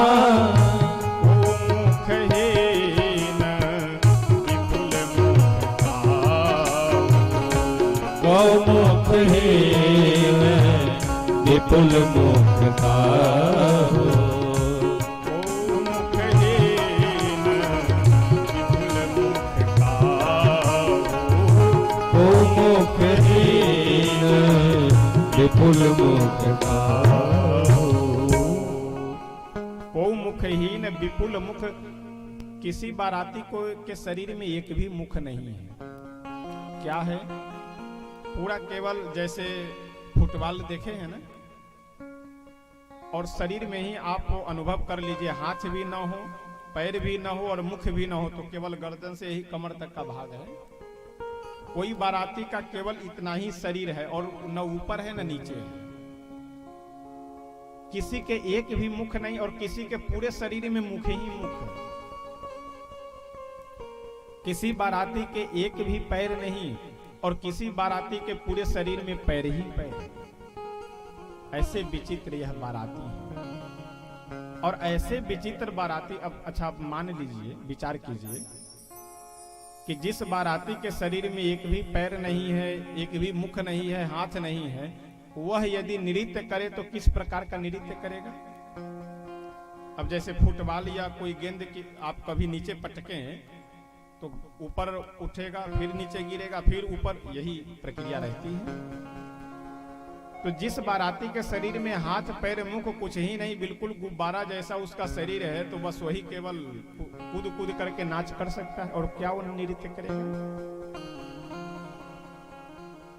ऐसे अजीब और अद्भुत बाराती भोले बाबा आगे आगे चल रहे हैं और उनका मुख अपने सेवकों की तरफ है, यानी कि नंदी जी आगे चल रहे हैं तो उधर इनका पीठ है, और नंदी जी का जिधर पूछ है उधर मुख करके पीछे घूम करके अपने सभी गणों के इस अद्भुत नृत्य गान बजान को देखते हुए भोले बाबा आगे बढ़ रहे हैं। आइए हम सब भजन के माध्यम से भोले बाबा के बाराती में सम्मिलित हो लेते हैं। भगवान श्री थालेश्वर नाथ महादेव के विवाह में सम्मिलित हो लेते हैं एक भजन के माध्यम से। चलली शिव जी के बरतिया हिमाचल नगरी। चलली शिव जी के बरतिया हिमाचल नगरी। चलली शिव जी के बरतिया हिमाचल नगरी। चलली शिव जी के बरतिया हिमाचल नगरी। हो हिमाचल नगरी, हो हिमाचल नगरी, ओ हिमाचल नगरी, ओ हिमाचल नगरी। चलली शिव जी की बरतिया हिमाचल नगरी।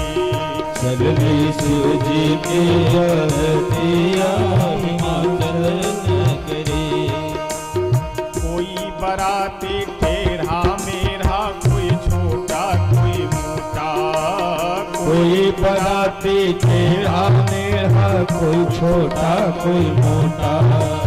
कोई बराती टेढ़ा मेढ़ा, कोई छोटा कोई मोटा। कोई बराती टेढ़ा मेढ़ा, कोई छोटा कोई मोटा। किसी के दो सिर चार भुजाए, पेट लगे जैसे लोटा। किसी के दो सिर चार भुजाए, पेट लगे जस लोटा। टेढ़ी मेढ़ी रे बरतिया हिमाचल नगरी। टेढ़ी मेढ़ी रे बरतिया हिमाचल नगरी। हो हिमाचल नगरी, हो हिमाचल नगरी। ओ हिमाचल नगरी, ओ हिमाचल नगरी। चलली शिव जी की बरतिया हिमाचल नगरी। चलली शिव जी के बरतिया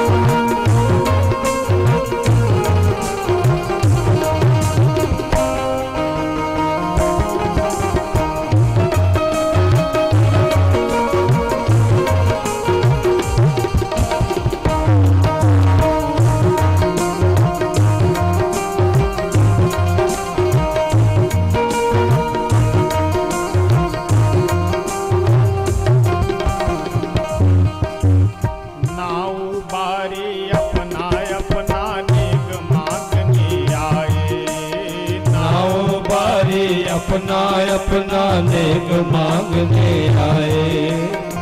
जब भगवान भोलेनाथ ससुराल में पहुंचे विवाह करने के लिए, तो आप सब जानते हैं कि नाऊ और भी बारी बारी पुराने समय में लोग होते थे, यानी वंश की परंपरा गाने वाले। नाऊ हैं, बारी हैं, अन्य भी जो भी जिनका अधिकार है विवाह में कुछ मांगने का, वे सभी नेक मांगने वाले लोग आए किनके पास? भोले बाबा के पास, कि हमारा नेक दीजिए, हमारा नेक दीजिए। तो भोले बाबा जब अपने कैलाश पर्वत से चल रहे थे तो कोई बोला कि बाबा ऐसा कीजिए कि ससुराल में नेक देना रहता है, इसलिए कुछ अपने पास रख लीजिए। भोले बाबा बोले कि जिसके पास जो रहेगा वही नेक देगा। तो मेरे पास यदि सांप बिच्छू है तो हम रुपया पैसा कहाँ से लाए? तो 2-4 सांप बिच्छू सब पकड़ कर झोली में रख लिए, और ससुराल में जो नेक लेने के लिए आवे, झोली से हाथ लगाकर एक सांप निकाले और उसको नेक दे। अब ये नेक कौन लेगा? कौन अपना प्राण गवावे? वही संत कहते हैं इस भजन में, नाऊ बारी अपना अपना नेक मांगने आए। नाऊ बारी अपना अपना नेक मांगने आए। किसी को काला सांप, किसी को बिच्छू देने लागे। किसी को काला सांप, किसी को बिच्छू देने लागे। डर से भागेली नौनिया जय हो। डर से भागेले नौनिया हिमाचल नगरी। डर से भागेली नौनिया हिमाचल नगरी। डर से भागेले नौनिया हिमाचल नगरी। ओ हिमाचल नगरी, ओ हिमाचल नगरी, ओ हिमाचल नगरी। से भागेली नौनिया डर से भागेले नौनिया हिमाचल नगरी। चली शिव जी की बरतिया हिमाचल नगरी। चली शिव जी की बरतिया हिमाचल नगरी। श्री भोले बाबा की जय। भोले बाबा अपने सभी बारातियों को लेकर के आगे बढ़ रहे हैं। अच्छा, देवता लोग जब आगे आगे जा रहे थे, उनको रास्ते में कई जगहों पे जाम मिलता गया। अब जैसे मान लीजिए कि यहाँ थालहा पार गांव से निकलना हो तो आगे बस्ती जाने के लिए फिर बनकटी जाना है, तो बनकटी में भी जाम मिला। उससे आगे पहुंचे तो अगले चौराहे पे भी जाम, यानी देवताओं को बहुत जगहों पे जाम मिलता गया। लेकिन भोले बाबा जब अपने बारातियों के साथ जा रहे थे तो कहीं भी जाम नहीं, बिल्कुल एकदम 4 लाइन, कहीं पे भी रास्ते पे एक भी आदमी दिखाई न पड़े। ये सभी भूत प्रेत बाराती जितने भी थे सब आपस में विचार किए कि भाई क्या बात है कि हम लोगों को बिल्कुल एकदम लाइन क्लियर हो मिल रहा है, कहीं भी जाम नहीं। एक दूसरा भूत बोला कि किसकी हिम्मत कि जो हम लोगों को आते देख करके जाम लगा करके रोड पे खड़ा रह जाए।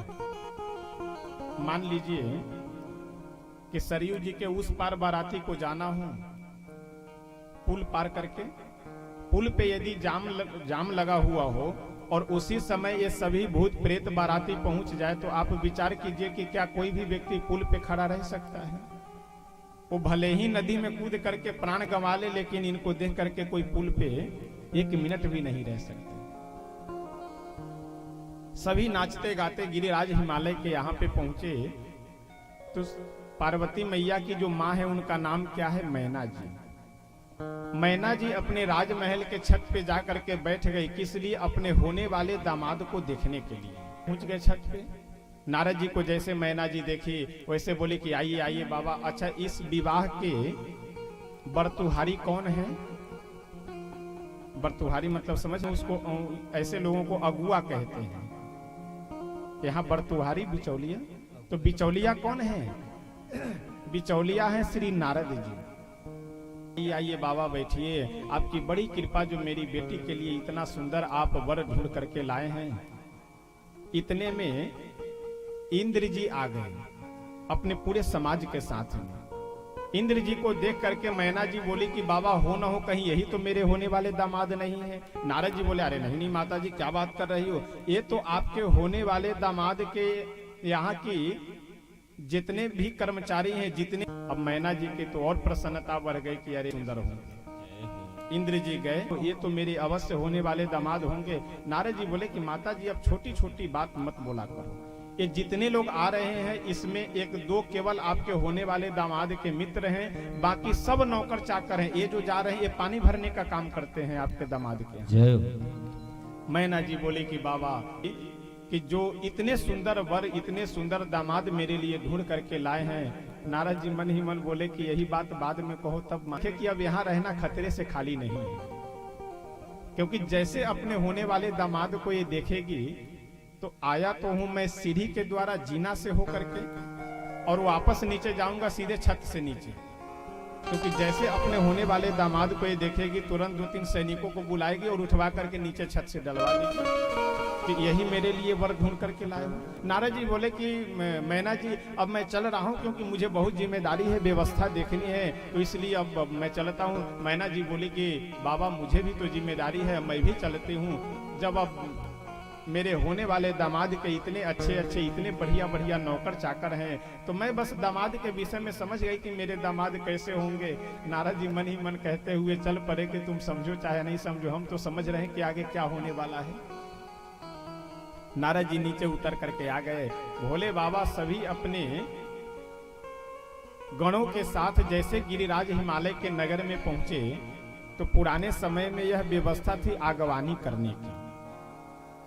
तो आगवानी में अब छोटे प्राण बचा करके भाग लिए। बुजुर्गों में भी जो बिल्कुल अंतिम स्थिति में थे कि 2-4-10 दिन महीना दिन में अब लग रहा था कि चले जाना है, वही लोग रुके कि मर तो मुझे वैसे भी जाना है तो काहे शहर का अपने नगर का नाक कटावे, यही शहीद हो जाएंगे आगवानी करने में, लेकिन कम से कम नगर की प्रतिष्ठा तो रख ले। वो नहीं गए।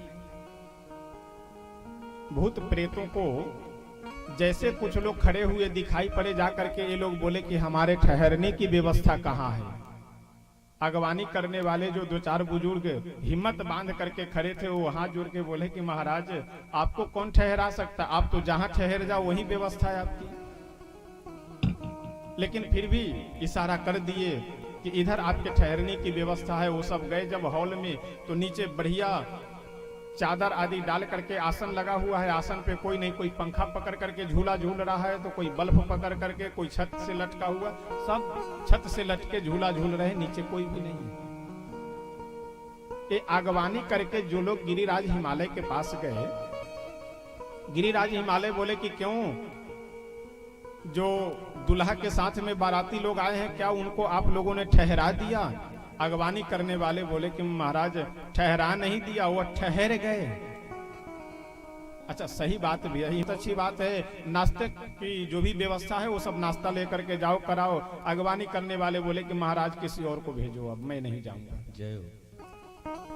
गिरिराज हिमालय बोले क्यों तुम लोग क्यों नहीं जाओगे, कोई समस्या वहां? अगवानी करने वाले बोले कि समस्या क्या है, वो तो जो जाएगा उसे स्वतः पता चल जाएगा, इसलिए किसी और को भेजो, अब मैं नहीं जाऊंगा। किसी तरह से दूसरे लोगों को भेजा गया नाश्ता लेकर के। अब जैसे नाश्ता लेकर के ये लोग जा रहे थे, अपने अपने बर्तन में अलग अलग प्रकार की वस्तुओं को लेकर के, खाद्य पदार्थ को लेकर के, जैसे हॉल के पास में जहां जनवासा बना हुआ था उसके पास पहुंचे, वैसे आवाज आने लगी इधर लाओ इधर लाओ, और आदमी कोई न दिखाई पड़े।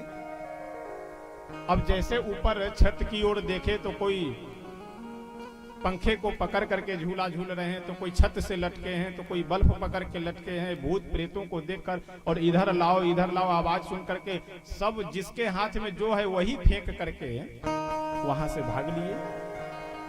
अच्छा, इन लोगों को लगा कि शायद ऐसे ही स्वागत किया जाता होगा, ऐसे ही खिलाया जाता होगा, तो चलो कोई बात नहीं, जिसे जो मिला वह खा लिए। उसके बाद केवल नंदी जी, श्रृंगी, भिरिंगी, यही दो चार गण, बाकी ब्रह्मा जी, विष्णु जी, इंद्र, वरुण, कुबेर, ये सब भोले बाबा को आगे करके और चल पड़े। कहां पे? महल के पास में। वो परीक्षण होता है ना, जो परीक्षण की व्यवस्था है, तो परीक्षण का अब कार्य होने वाला है। और परीक्षण करने के लिए श्री मैना जी चल करके आ रही है अंदर से अपने सभी सखियों के साथ में, और इधर भोले बाबा अपने सभी देवताओं के साथ जा रहे हैं परीक्षण करवाने के लिए। एक बहुत सुंदर भजन है, आइए हम सब श्रवण करते हैं कि भोले बाबा आज अपने सभी गणों के साथ, सभी देवताओं के साथ गिरिराज हिमालय के यहाँ पहुंचे हैं विवाह करने के लिए। बहुत सुंदर इस भजन में भोले बाबा का विवाह प्रसंग ही वर्णन है।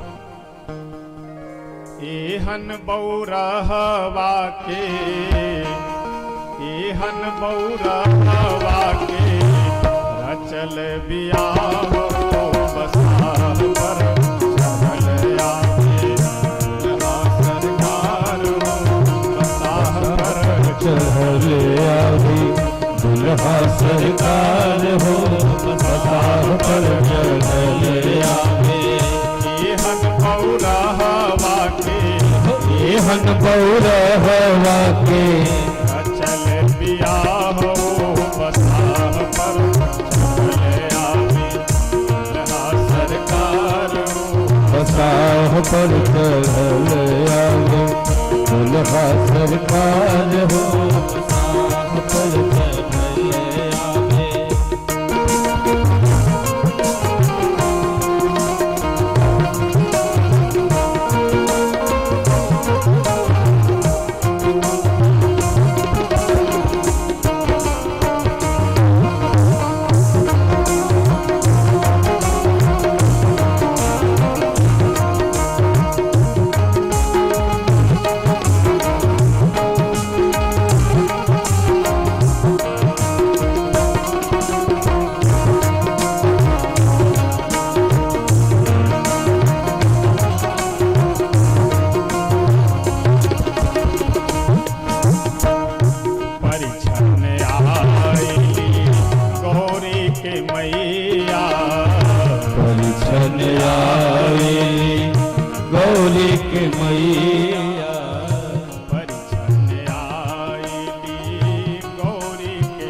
सब साथ ले ले, आइले दुआर हो बसाह पर चल, जय हो दुल्हा सरकार हो बसाह पर चल आवे, दुल्हा सरकार हो बसाह पर चल आवे। एहन बौरहवा के, एहन बौरहवा के,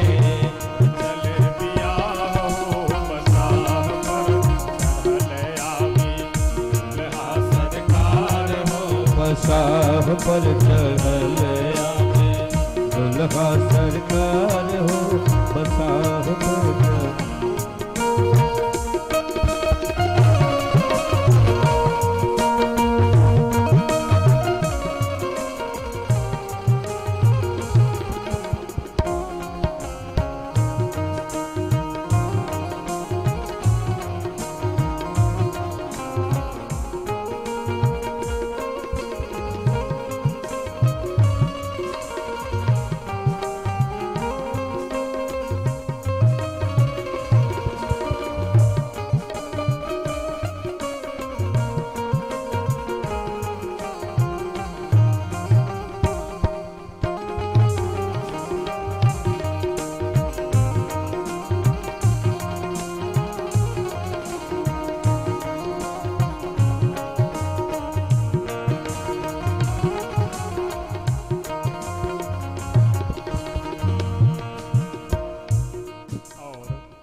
देखने वालों की स्थिति होती है उसे वर्णन करते हुए संत कहते हैं, दुल्हा के रूप देखी भइले दूर गतिया, दुल्हा के रूप देखी भइले दूर गतिया, दुल्हा के रूप देखे भइले दूर गतिया, दुल्हा के रूप देखी भइले दूर गतिया, भइले बेहोश मैना निकसे नबतिया, भइले बेहोश मैना निकसे नबतिया, नाग बाबा मार दिहले, नाग बाबा मार देहले, ओ नाग बाबा मार दिहले, नाग बाबा मार देहले, ऐसन फुफकार हो बसावर चढ़ले आवे, दुल्हा सरकार जय हो, बसावर चढ़ले ताली बजाए, नाग बाबा मार देहले, नाग बाबा मार देहले, ऐसन पुकार हो बसाह पर चढ़ले।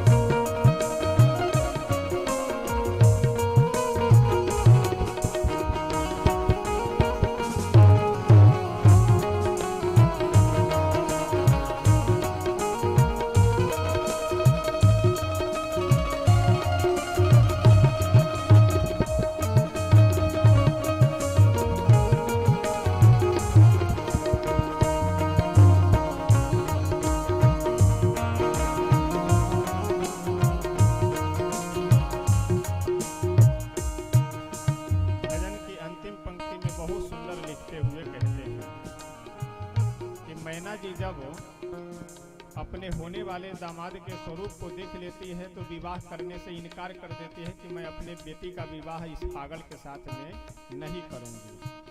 ए हनुबौरहवा से ब्याहब न बबुआ, बहुरहवा से ब्याहब न बउरा, ए हनुबौरहवा से ब्याहब न बबुआ, बहुरहवा से ब्याहब न बउरा, जल्दी बुलाव कहाँ रे गईले अगुआ, जल्दी बुलाओ कहाँ रे गईले अगुआ, देख देख नारद जी के देख देख नारद जी के, पहले बुरा हाल हो बसाह पर चढ़े हे हरि, सरकार हो बसाह पर चढ़ले आवे, देख देख नारद जी के, देख देख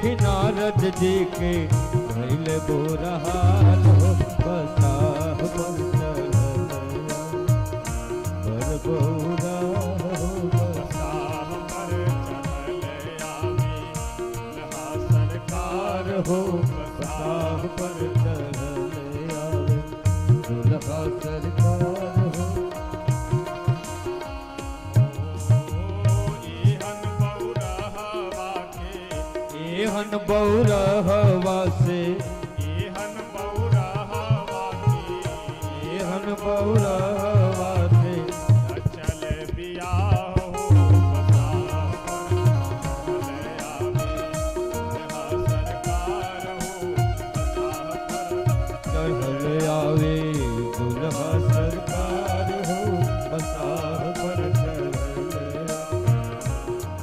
सरकार हो बसाह पर चढ़ले आवे। श्री भोले बाबा की जय। अद्भुत वेश बना करके और अद्भुत प्रकार के बारातियों को लेकर के आज बाबा हमारे पहुंचे हैं विवाह करने के लिए। सभी विशिष्ट विशिष्ट देवता और दो चार गण इनके पीछे पीछे चल रहे हैं और आगे आगे हमारे भोले बाबा हाथ में त्रिशूल धारण किए हुए, एक केवल बाघंबर लपेटे गले में मनुष्य के खोपड़ी की माला, मुंड माला पहने हुए हैं, जगह जगह शरीर में सांपों को बांधे हुए हैं, आभूषण के जगह पे मस्तक पे भी सर्प विराजमान है, गले में भी सांप है। ऐसे अद्भुत वेश बना करके हमारे भोले बाबा चल रहे हैं अपने ससुराल के, अपने ससुर साहब के महल के दरवाजे पे। किस लिए? परीक्षण करवाने के लिए। भोले बाबा आगे जा करके बिल्कुल मस्तक झुकाए खड़े हैं। अंदर से मैना जी अपनी सभी सखियों के साथ स्वर्ण की थाली में बढ़िया आरती सजा करके पहुंच रही है। किस लिए? परीक्षण करने के लिए। अच्छा, यह मर्यादा है, यह नियम है। लज्जा बस, संकोच बस मैना जी ऊपर देख करके नहीं चल रही थी, नीचे मस्तक झुका करके चल रही थी। तो इसलिए अगर ऊपर देख करके चलती तो दूर से ही दिखाई पड़ जाते भोले बाबा, लेकिन नीचे देख करके चल रही थी इसलिए भोले बाबा दिखाई नहीं पड़े। जब नजदीक पहुंच गई तो देखिए, सांप के अंदर एक स्वाभाविक गुण होता है कि कभी भी प्रकाश को देख करके उसके ऊपर फुफकार मारते हुए लपकता है वो। अब मैना जी सोने की थाली में बढ़िया एक दीपक सजा करके रखे हुए हैं।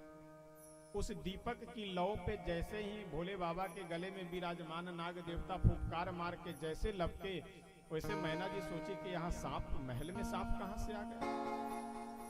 जैसे मस्तक उठा करके सामने देखी तो वो विचित्र वेश देख करके भोले बाबा के वहीं पे थाली को पटकी और पटक करके वहां से चिल्लाती हुई भाग गई। जितनी आसपास में सखिया थी वो सब भी चिल्लाती हुई वहां से चली गई, दैया मैया करते भाग गई। भोले बाबा पीछे घूम करके देवताओं की ओर देखे और बोले कि क्यों, ये कोई विधि है क्या कि कोई दूल्हा विवाह करने के लिए जाए तो महल के दरवाजे पे एक महिला आए और आकर के थाली को पटक करके भाग जाए। देवता लोग हाथ जोड़ के बोले कि प्रभु, ये विधि आज तक तो नहीं थी, लेकिन आपके जैसे जैसे यदि दूल्हा आएंगे विवाह करने तो निश्चित विधि हो जाएगी। अरे कम से कम आम समय में अपने घर पे जैसा पहनते हैं, कम से कम विवाह करने के लिए आए थे तो चलिए हम ही लोगों से कुछ उधार ले लेते हैं। लेकिन भोले बाबा मानो हम लोगों को यह संकेत करना चाहते हैं कि देखिए, अपने पास जो वस्तु उपलब्ध हो उसी में हमें संतुष्ट रहना चाहिए। और एक बात मैं निवेदन करूं आपसे कि यदि आप अपने जीवन को सुखी और आनंदित बनाना चाहते हैं, प्रसन्न रहना चाहते हैं, तनाव से, चिंता से दूर रहना चाहते हैं, तो आप अपने जीवन को नगदी बनाना प्रारंभ कीजिए। कर्ज लेकर के, उधार लेकर के मकान बना ले, दुकान बना ले, व्यापार कर ले, यह सब जीवन को बर्बाद करने वाला और डिप्रेशन का कारण है। यदि हमारे पास नमक रोटी हो तो नमक रोटी ही खा करके व्यतीत करे, कर्ज लेकर, उधार लेकर के दाल और घी खाने की कोई आवश्यकता नहीं। इसलिए यदि आप अपने जीवन को आनंदित और सुखी बनाना चाहते हैं तो अपने जीवन को नगदी बनाने का मतलब कि हमारे पास जो वस्तु उपलब्ध है, जितना धन है, हम उसी में काम करें और उसी में संतुष्ट रहें। यानी मांग करके जो वर बनता है, वर यानी श्रेष्ठ दुल्हा, वो 2-4 दिन बाद बराबर हो जाता है। लेकिन जिसके पास जो वस्तु है उसी में यदि वह वर बन रहा है तो सब दिन वह वर बना हुआ रहे। भोले बाबा के 2-3 गण भी वहां खड़े थे। वो सब तो आगे आकर के आंदोलन करने लगे कि प्रभु, हम तो इसका विरोध करेंगे और इसका बदला लेंगे, क्योंकि ये हम लोगों का घोर अपमान है। भोले बाबा बोले कि तुम लोग निरर्थक परेशान हो, कोई अपमान नहीं है इसमें।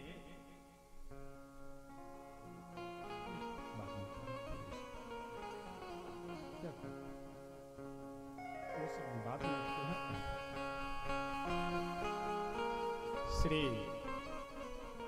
गोस्वामी तुलसी बाबा वर्णन करते हुए कहते हैं कि भोले बाबा अपने गणों से बोले कि ऐसा है, तुम लोगों के मन में यह निरर्थक विचार, फालतू विचार आ रहा है कि अपमान हो। अपमान नहीं हुआ है। शिवगण बोले कि वाह, विचित्र बात करते हो प्रभु आप भी। ये महिला आई और आकर के सामने जल गिरा करके चली गई। और किसी के सामने जल गिरा दिया जाए तो यह अपमान माना जाता है। जल गिराना ये अशुभ माना जाता है। भोले बाबा मुस्कुराते हुए बोले कि तुम्हें पता नहीं है, ये जो महिला जल गिरा करके गई है ना, ये मेरी होने वाली सासू माँ है। और मेरी सासू माँ बहुत बुद्धिमती है, बहुत बुद्धिजीवी है। उन्हें पता है कि जो मेरे होने वाले दामाद हैं शिव जी, इनके मस्तक पे पहले से ही गंगा जी विराजमान हैं। तो जहां गंगा जी साक्षात विराजमान हो, वहां एक लोटा ये जल क्या दिखलाया जाए, इसलिए जल गिरा करके चली गई। इसमें परेशान होने की क्या आवश्यकता है। शिवगण बोले तो ठीक है प्रभु, जल तो इसलिए गिरा दी, लेकिन दीपक क्यों गिरा दी? दीपक तो नहीं गिराना चाहिए। शंकर भगवान बोले कि मेरी जो होने वाली सासू माँ है, वह जब मेरे पास आई तो वह समझ गई कि मेरे होने वाले दामाद के मस्तक पे जब साक्षात चंद्रमा ही विराजमान है, तो चंद्रमा को दीपक क्या दिखलाया जाए, इसलिए दीपक गिरा करके चली गई। इसमें परेशान होने की क्या आवश्यकता है। देखिए, जैसी दृष्टि वैसी सृष्टि। इस संसार में न कोई व्यक्ति खराब है और ना ही कोई अच्छा है। आप यदि अच्छे बन करके जाएंगे तो संसार में आपको अच्छे लोग मिलेंगे, और यदि आप खराब बन करके जाएंगे तो संसार में आपको खराब व्यक्ति मिलेंगे। इसलिए बदलने की आवश्यकता है अपने चश्मे को। अब यदि आपके चश्मे पे धूल जमा हुआ हो और बाहर आप दीवार पे जो है पोंछा लगाते रहे दिन भर, क्या धूल साफ हो सकता है? नहीं संभव है। आवश्यकता है इसकी कि हम अपने चश्मे को साफ करें। भोले बाबा वहां से वापस अपने जनवासे में आ जाते हैं सबके साथ है। उधर मैना जी पार्वती जी को बुलाई और बुला करके गोद में बैठाई और बैठा करके अब नारद जी को याद करने लगी। लेकिन नारद जी अब यहाँ से फरार हैं। अब यहाँ अभी दिखाई न, तब तक दिखाई नहीं पड़ेंगे कि जब तक सब मामला सलट नहीं जाता, सब सही नहीं हो जाता है। मैना जी एक दासी को बोली कि जाओ जा करके देखो तो नारद जी कहीं दिखाई तो नहीं पड़ रहे हैं, कहीं है तो नहीं। यदि अगर कहीं हो तो उन्हें जाने मत देना, पकड़ करके खींच कर ले आओ उन्हें। दासी गई, बहुत इधर उधर खोजी, नारद जी नहीं मिले। मैना जी पार्वती जी को गोद में बिठा करके और बहुत सुंदर रो रही है और बहुत सुंदर भाव अपने मन का प्रकट कर रही है। एक भजन के माध्यम से आइए हम सब सुनते हैं कि मैना जी आखिर क्या विचार कर रही है, क्या सोच रही है। मैना जी कहती है कि अब तो चाहे जो कुछ हो जाए, यह विवाह नहीं हो सकता है। क्यों नहीं हो सकता है? तो सबसे पहले नारद जी को कोसती हुई, नारद जी को दुत्कारती हुई कहती है, नारद बाबा के काई हम बिगड़ ले सखी है, काई हम बिगड़ ले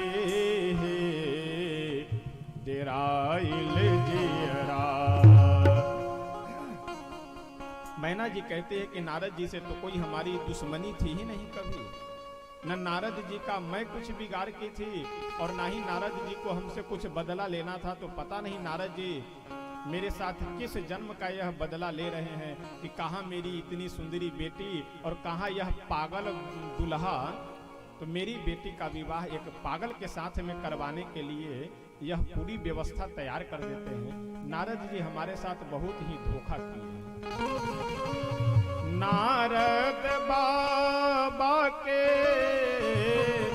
काई हम बिगड़ ले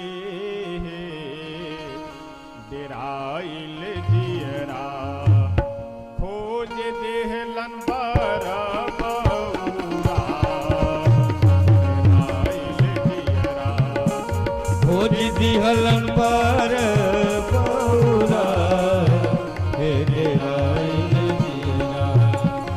नारद बाबा के काई हम बिगड़ ले सकिए, नारद बाबा के काई हम बिगड़ने सकी है, काई हम बिगड़ ले डेराइल जियरा, काई हम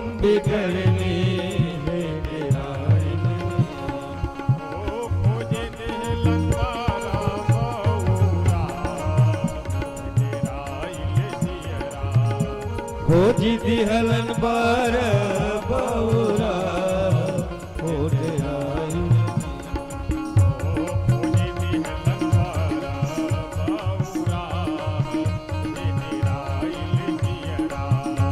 खोजी दिहलन बर बौरा हो डेराई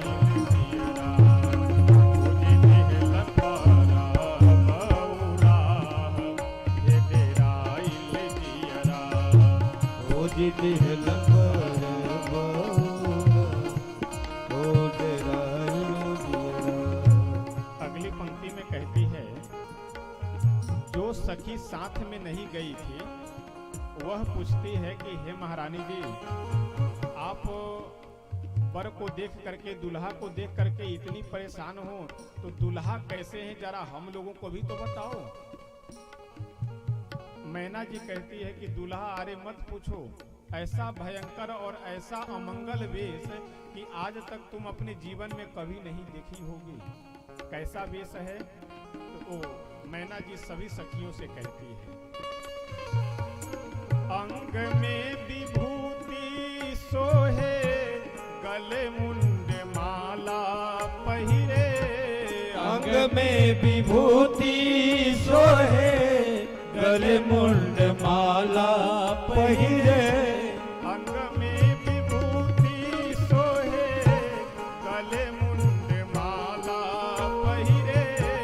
अंग में विभूति सोहे, गले मुंड माला पहिरे। गले मुंड माला हे डेराइल दियरा। गले मुंड माला हे डेराइल दियरा।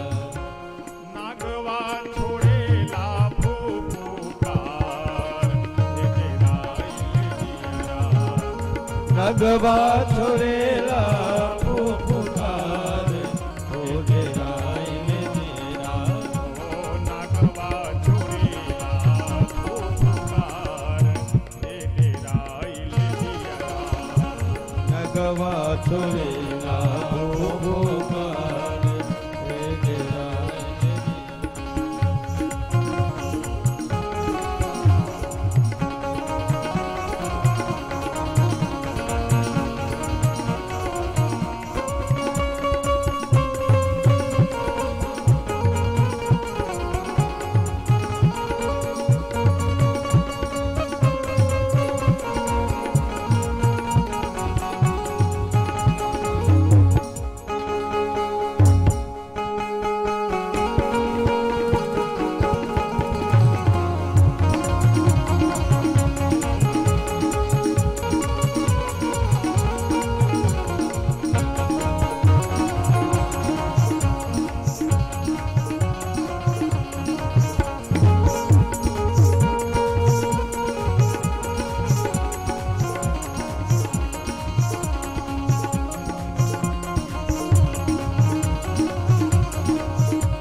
सभी सखियां बोली कि हे मैना जी, हे महारानी जी, अब तो जो होना था वो तो हो चुका।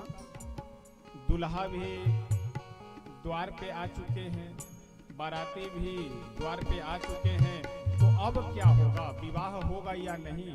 मैना जी बोली कि बिल्कुल 100% नहीं, 1000% विवाह कैंसिल, विवाह नहीं होगा अब। जय हो। मेरे जीते जी तो यह विवाह हो ही नहीं सकता है। यदि विवाह यदि संभव है तो मेरे मरने के बाद, मेरे जीते जी यह विवाह अब संभव नहीं है। एहन बौरा हवा से गौरी न बियाहब सखी है। एहन बौरा हवा से गौरी न बियाहब सखी है। बौराह, इस भजन में बार बार शब्द आ रहा है। बौराह का मतलब होता है पागल। मैना जी सीधे एक शब्द में कहती है कि ये दूल्हा थोड़ी, ये तो पागल है। तो पागल के साथ में कौन विवाह कर सकता है? मेरे जीते जी यह संभव नहीं है। हन बौरा हवा से गौरी ना बियाहब सखी हे। हल बौरा से गौरी न बियाहब सखी है। गौरी ना बियाहब हे डेराइल जियरा। गौरी न बियाहब डेराइल जियरा। परु गौरा रही तन कुमारी हे डेराइल जियरा। बल गौरा रही धन कुमार हे डेराइल जियरा। ओ परु गौरा रही तन कुमार हे डेराइल जियरा। बल गौरा रही धन कुमार हे डेराइल जियरा। ओ नारद बाबा के आई हम बिगड़ ले सखी हे। नारद बाबा के काई हम बिगड़ ले सकी है। नारद बाबा के आई हम बिगड़ ले सखी हे। नारद बाबा के काई हम बिगड़ ले सकी है। काई हम बिगड़ ले हे डेराइल जियरा। काई हम बिगड़ ले डेराइल जियरा। ओ जी दिहलन बौरा हे डेराइल जियरा। ओ दीदी हलन पर बौरा ओ डेराइल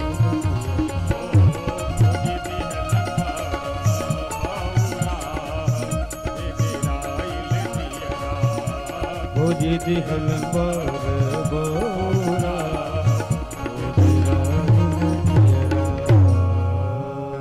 श्री शंकर भगवान की।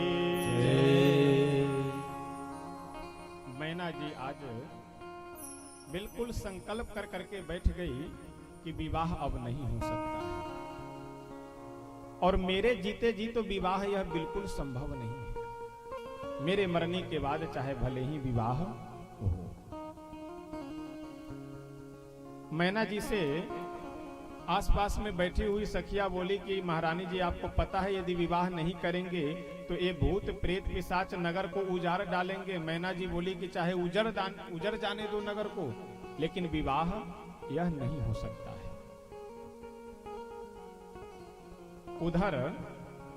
इधर तो मैना जी बिल्कुल अनशन कर करके बैठी हुई है कि अब विवाह नहीं होना है। उधर शंकर भगवान जब जनवासे में गए और जितने भी इनके साथ में भूत प्रेत पिशाच डाकनी पिशाचनी ये बाराती लोग आए हुए थे, तो ये सभी आपस में विचार कर करके एक इमरजेंसी मीटिंग बुलाए, आपातकालीन बैठक। और प्रस्ताव यह रखा गया कि विवाह पे तो इस समय अभी प्रतिबंध लगा हुआ है, क्योंकि अब जब परीक्षण हुआ नहीं तो आगे की विधि होगी नहीं, और विवाह जब तक नहीं होगा तब तक फिर हम लोग भोजन नहीं, तो इसलिए अब ऐसे काम नहीं चल पाएगा। सर्वसम्मति से एक विचार पास किया गया कि ऐसा है, हम लोग पहले भोजन करेंगे उसके बाद विवाह होगा। अब जैसे कि नियम तो यह होना चाहिए, और पुराने समय में तो विशेष करके यह नियम होता था कि जब विवाह संपन्न हो जाए तभी लोग भोजन करते थे। लेकिन अब आजकल तो बड़ी विचित्र विडंबना होती जा रही है। गए जा करके जहां जयमाला होने वाला है वहां बैठे नहीं कि तुरंत देखो किधर टिकिया चल रहा है, देखो किधर पानी पूरी चल रहा है, और तुरंत खाना प्रारंभ। और एक टिकिया पकोड़ा समोसा खा करके ही गले तक फुल कर लिए, उसके बाद में 5 मिनट की भी देरी नहीं करना है, तुरंत देखो स्टॉल पे भोजन प्रारंभ हुआ कि नहीं, देखो शुरू हुआ कि नहीं। और जैसे प्रारंभ हुआ वैसे लेकर के प्लेट बफेलो सिस्टम में घूमने लगे। ये जो आजकल ये सिस्टम चल रहा है ना, ये बफर सिस्टम, तो ये बफर कोई शब्द नहीं है, ये बफेलो का अपभ्रंश है बफर। अब बफेलो माने भैंस, थोड़ा यहाँ पे खाए, थोड़ा वहां खाए, थोड़ा वहां खाए, ये जो थाली लेकर के घूमना है। पहुंच गए देखिए, प्रयास तो यह होना चाहिए। मजबूरी यदि आपके पास है तो कोई बात नहीं, लेकिन भोजन का जो आनंद बैठ करके खाने में और बैठ करके खिलाने में है, वह आनंद वो प्लेट लेकर के भिखारी की तरह इधर उधर घूमने में वो आनंद हो ही नहीं सकता है। तुरंत भोजन आरंभ किए, और हद तो तब हो जाती है कि विवाह के समय आप रात्रि में यदि कहीं रोड के किनारे खड़े हो जाइए तो एक मोटरसाइकिल पे 4-4 लोग बैठे हुए जाते दिखाई पड़ेंगे।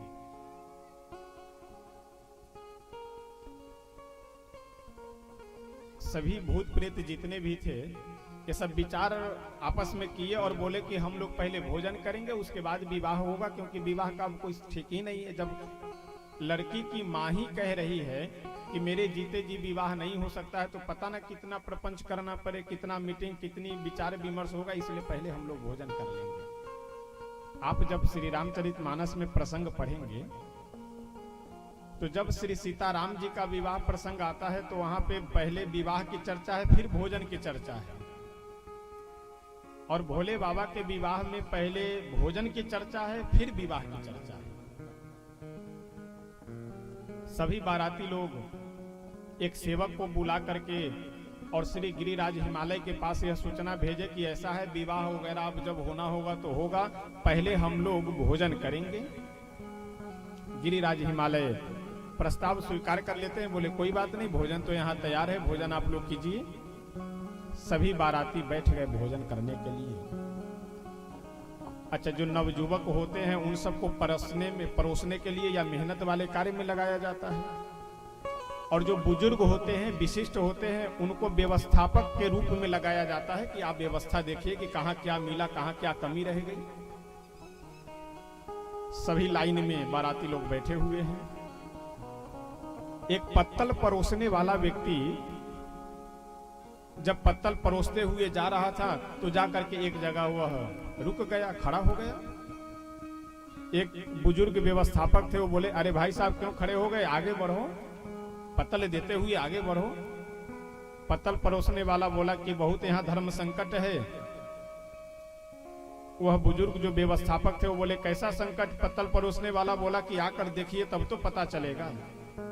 जब वहां पे गए देखने के लिए तो जिस बाराती के आगे पत्तल लेकर के परोसने वाले वह खड़े थे, उस बाराती के शरीर में एक भी मुख नहीं था। अब वह यह सोच रहे थे कि पत्तल परोसे कि न परोसे, और यदि परोस रख देते हैं तो ये कैसे खाएंगे, मुख है ही नहीं है। क्योंकि अभी आप श्रवण किए थे को मुखहीन, किसी को एक भी मुख नहीं है पूरे शरीर में। पत्तल परोसने वाला व्यक्ति बोला कि मेरे सामने धर्म संकट यह है कि पत्तल यदि हम परोस दे तो ये कैसे खाएंगे। अब जो बाराती बैठा हुआ था बिल्कुल वह केवल गेंद जैसा, उसके शरीर के अंदर से आवाज निकली कि ऐसा है, हम कैसे खाएंगे नहीं खाएंगे इसे तुम्हें मतलब, तुम पत्तल परोसो और आगे बढ़ो।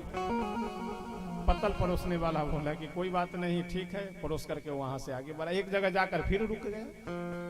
अब क्या समस्या, अब और विकट समस्या। जब वहां जाकर के देखा गया तो जिस बाराती के आगे वह पत्तल लेकर के खड़ा था परोसने वाला, उस बाराती के पूरे शरीर में मुख ही मुख। अब एक पत्तल से काम चल जाए, अब शरीर में जितने मुख हैं उतने गिनती करके उतने पत्तल लगावे, अब कैसे क्या रखा जाए, बड़ी समस्या। किसी तरह कर धर के भोजन आदि सभी बारातियों को कराया गया। उसके बाद उधर श्री गिरिराज हिमालय नारद जी सप्तऋषियों को लेकर के और अन्य भी अपने नगर के विशिष्ट जनों को लेकर के मैना जी के महल में गए और समझाते हैं। समझाने के बाद बहुत सुंदर शांति से आनंद पूर्वक विवाह संपन्न होता है। हर गिरिजा कर भयउ विवाहु, सकल भुवन भरी रहा उछाहू। जब श्री पार्वती मैया का हाथ अपने हाथ में भोले बाबा स्वीकार कर लेते हैं, सभी देवता आनंदित हो गए, हर्षित हो गए। क्यों? क्योंकि अब विवाह हो गया, तो अब हमारी जो चिंता थी वह समाप्त, क्योंकि तारकासुर से जो हम लोगों को संकट था, कष्ट था, वह अब बहुत जल्दी दूर हो जाएगा, क्योंकि भोले बाबा को जब पुत्र की प्राप्ति होगी, इनके पुत्र के द्वारा तारकासुर का वध होगा और हम लोग सुखी संपन्न हो जाएंगे। तो भोले बाबा का विवाह हो रहा है। लेकिन एक संत बहुत सुंदर वर्णन करते हुए कहते हैं कि मड़वा में रूसने की विधि है, यानी कुछ मांगने की, दूल्हा को अधिकार रहता है, वो जब तक यदि मांगने की इच्छा है तो जब तक उसकी इच्छा पूरी नहीं होती है तब तक वह भोजन नहीं करता है विवाह मंडप में।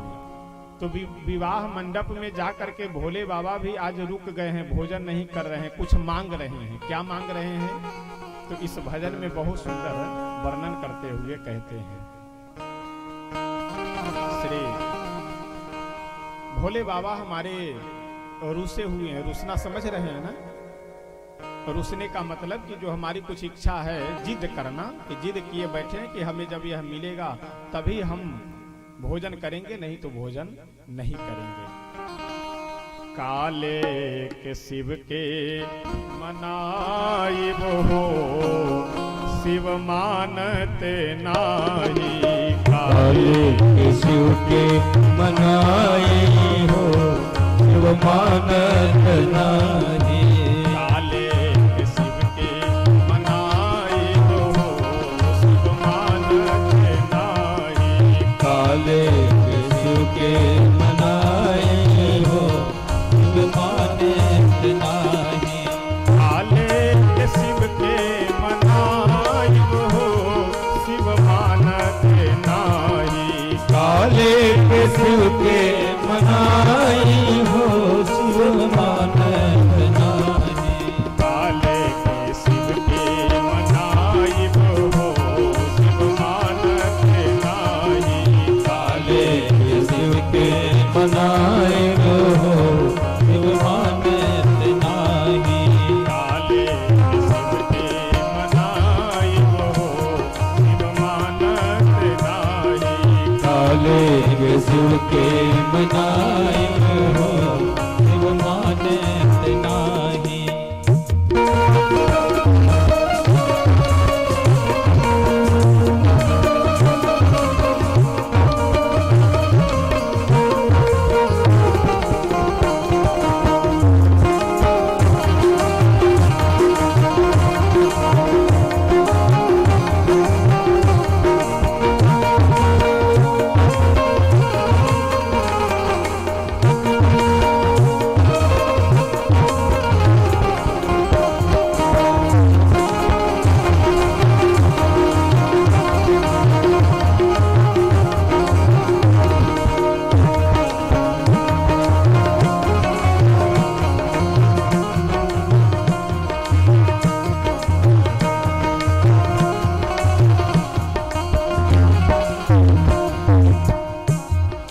सबसे पहले भोले बाबा को जब खाने के लिए बढ़िया मेवा मिष्ठान पकवान दिया गया तो मना कर दिए खाने से कि हमें यह नहीं चाहिए। क्या चाहिए? लड्डू मिठाई शिव के मन हो न भावे। लड्डू मिठाई शिव के मन हो न भावे। पूरियों पेड़ा शिव के मन हो न भावे। पूरी और पेड़ा शिव के मन हो न भावे। लड्डू मिठाई शिव के मन हो न भावे। लड्डू मिठाई शिव के मन हो न भावे। लड्डू पेड़ा शिव के मन हो न भावे। लड्डू और पेड़ा शिव के मन हो न भावे। भांग धतूर कहाँ पाई हो, शिव मानते नाही। भांग धतूर कहाँ पाई हो, शिव मानत नाही। काले के शिव के मनाए हो, शिव मानते। हे हरि काले के शिव के मनाए हो, शिव मानत नाही। काले के शिव के मनाए हो, शिव मानते नाही। काले शिव के मनाए हो, शिव मानत नाही। काले के शिव के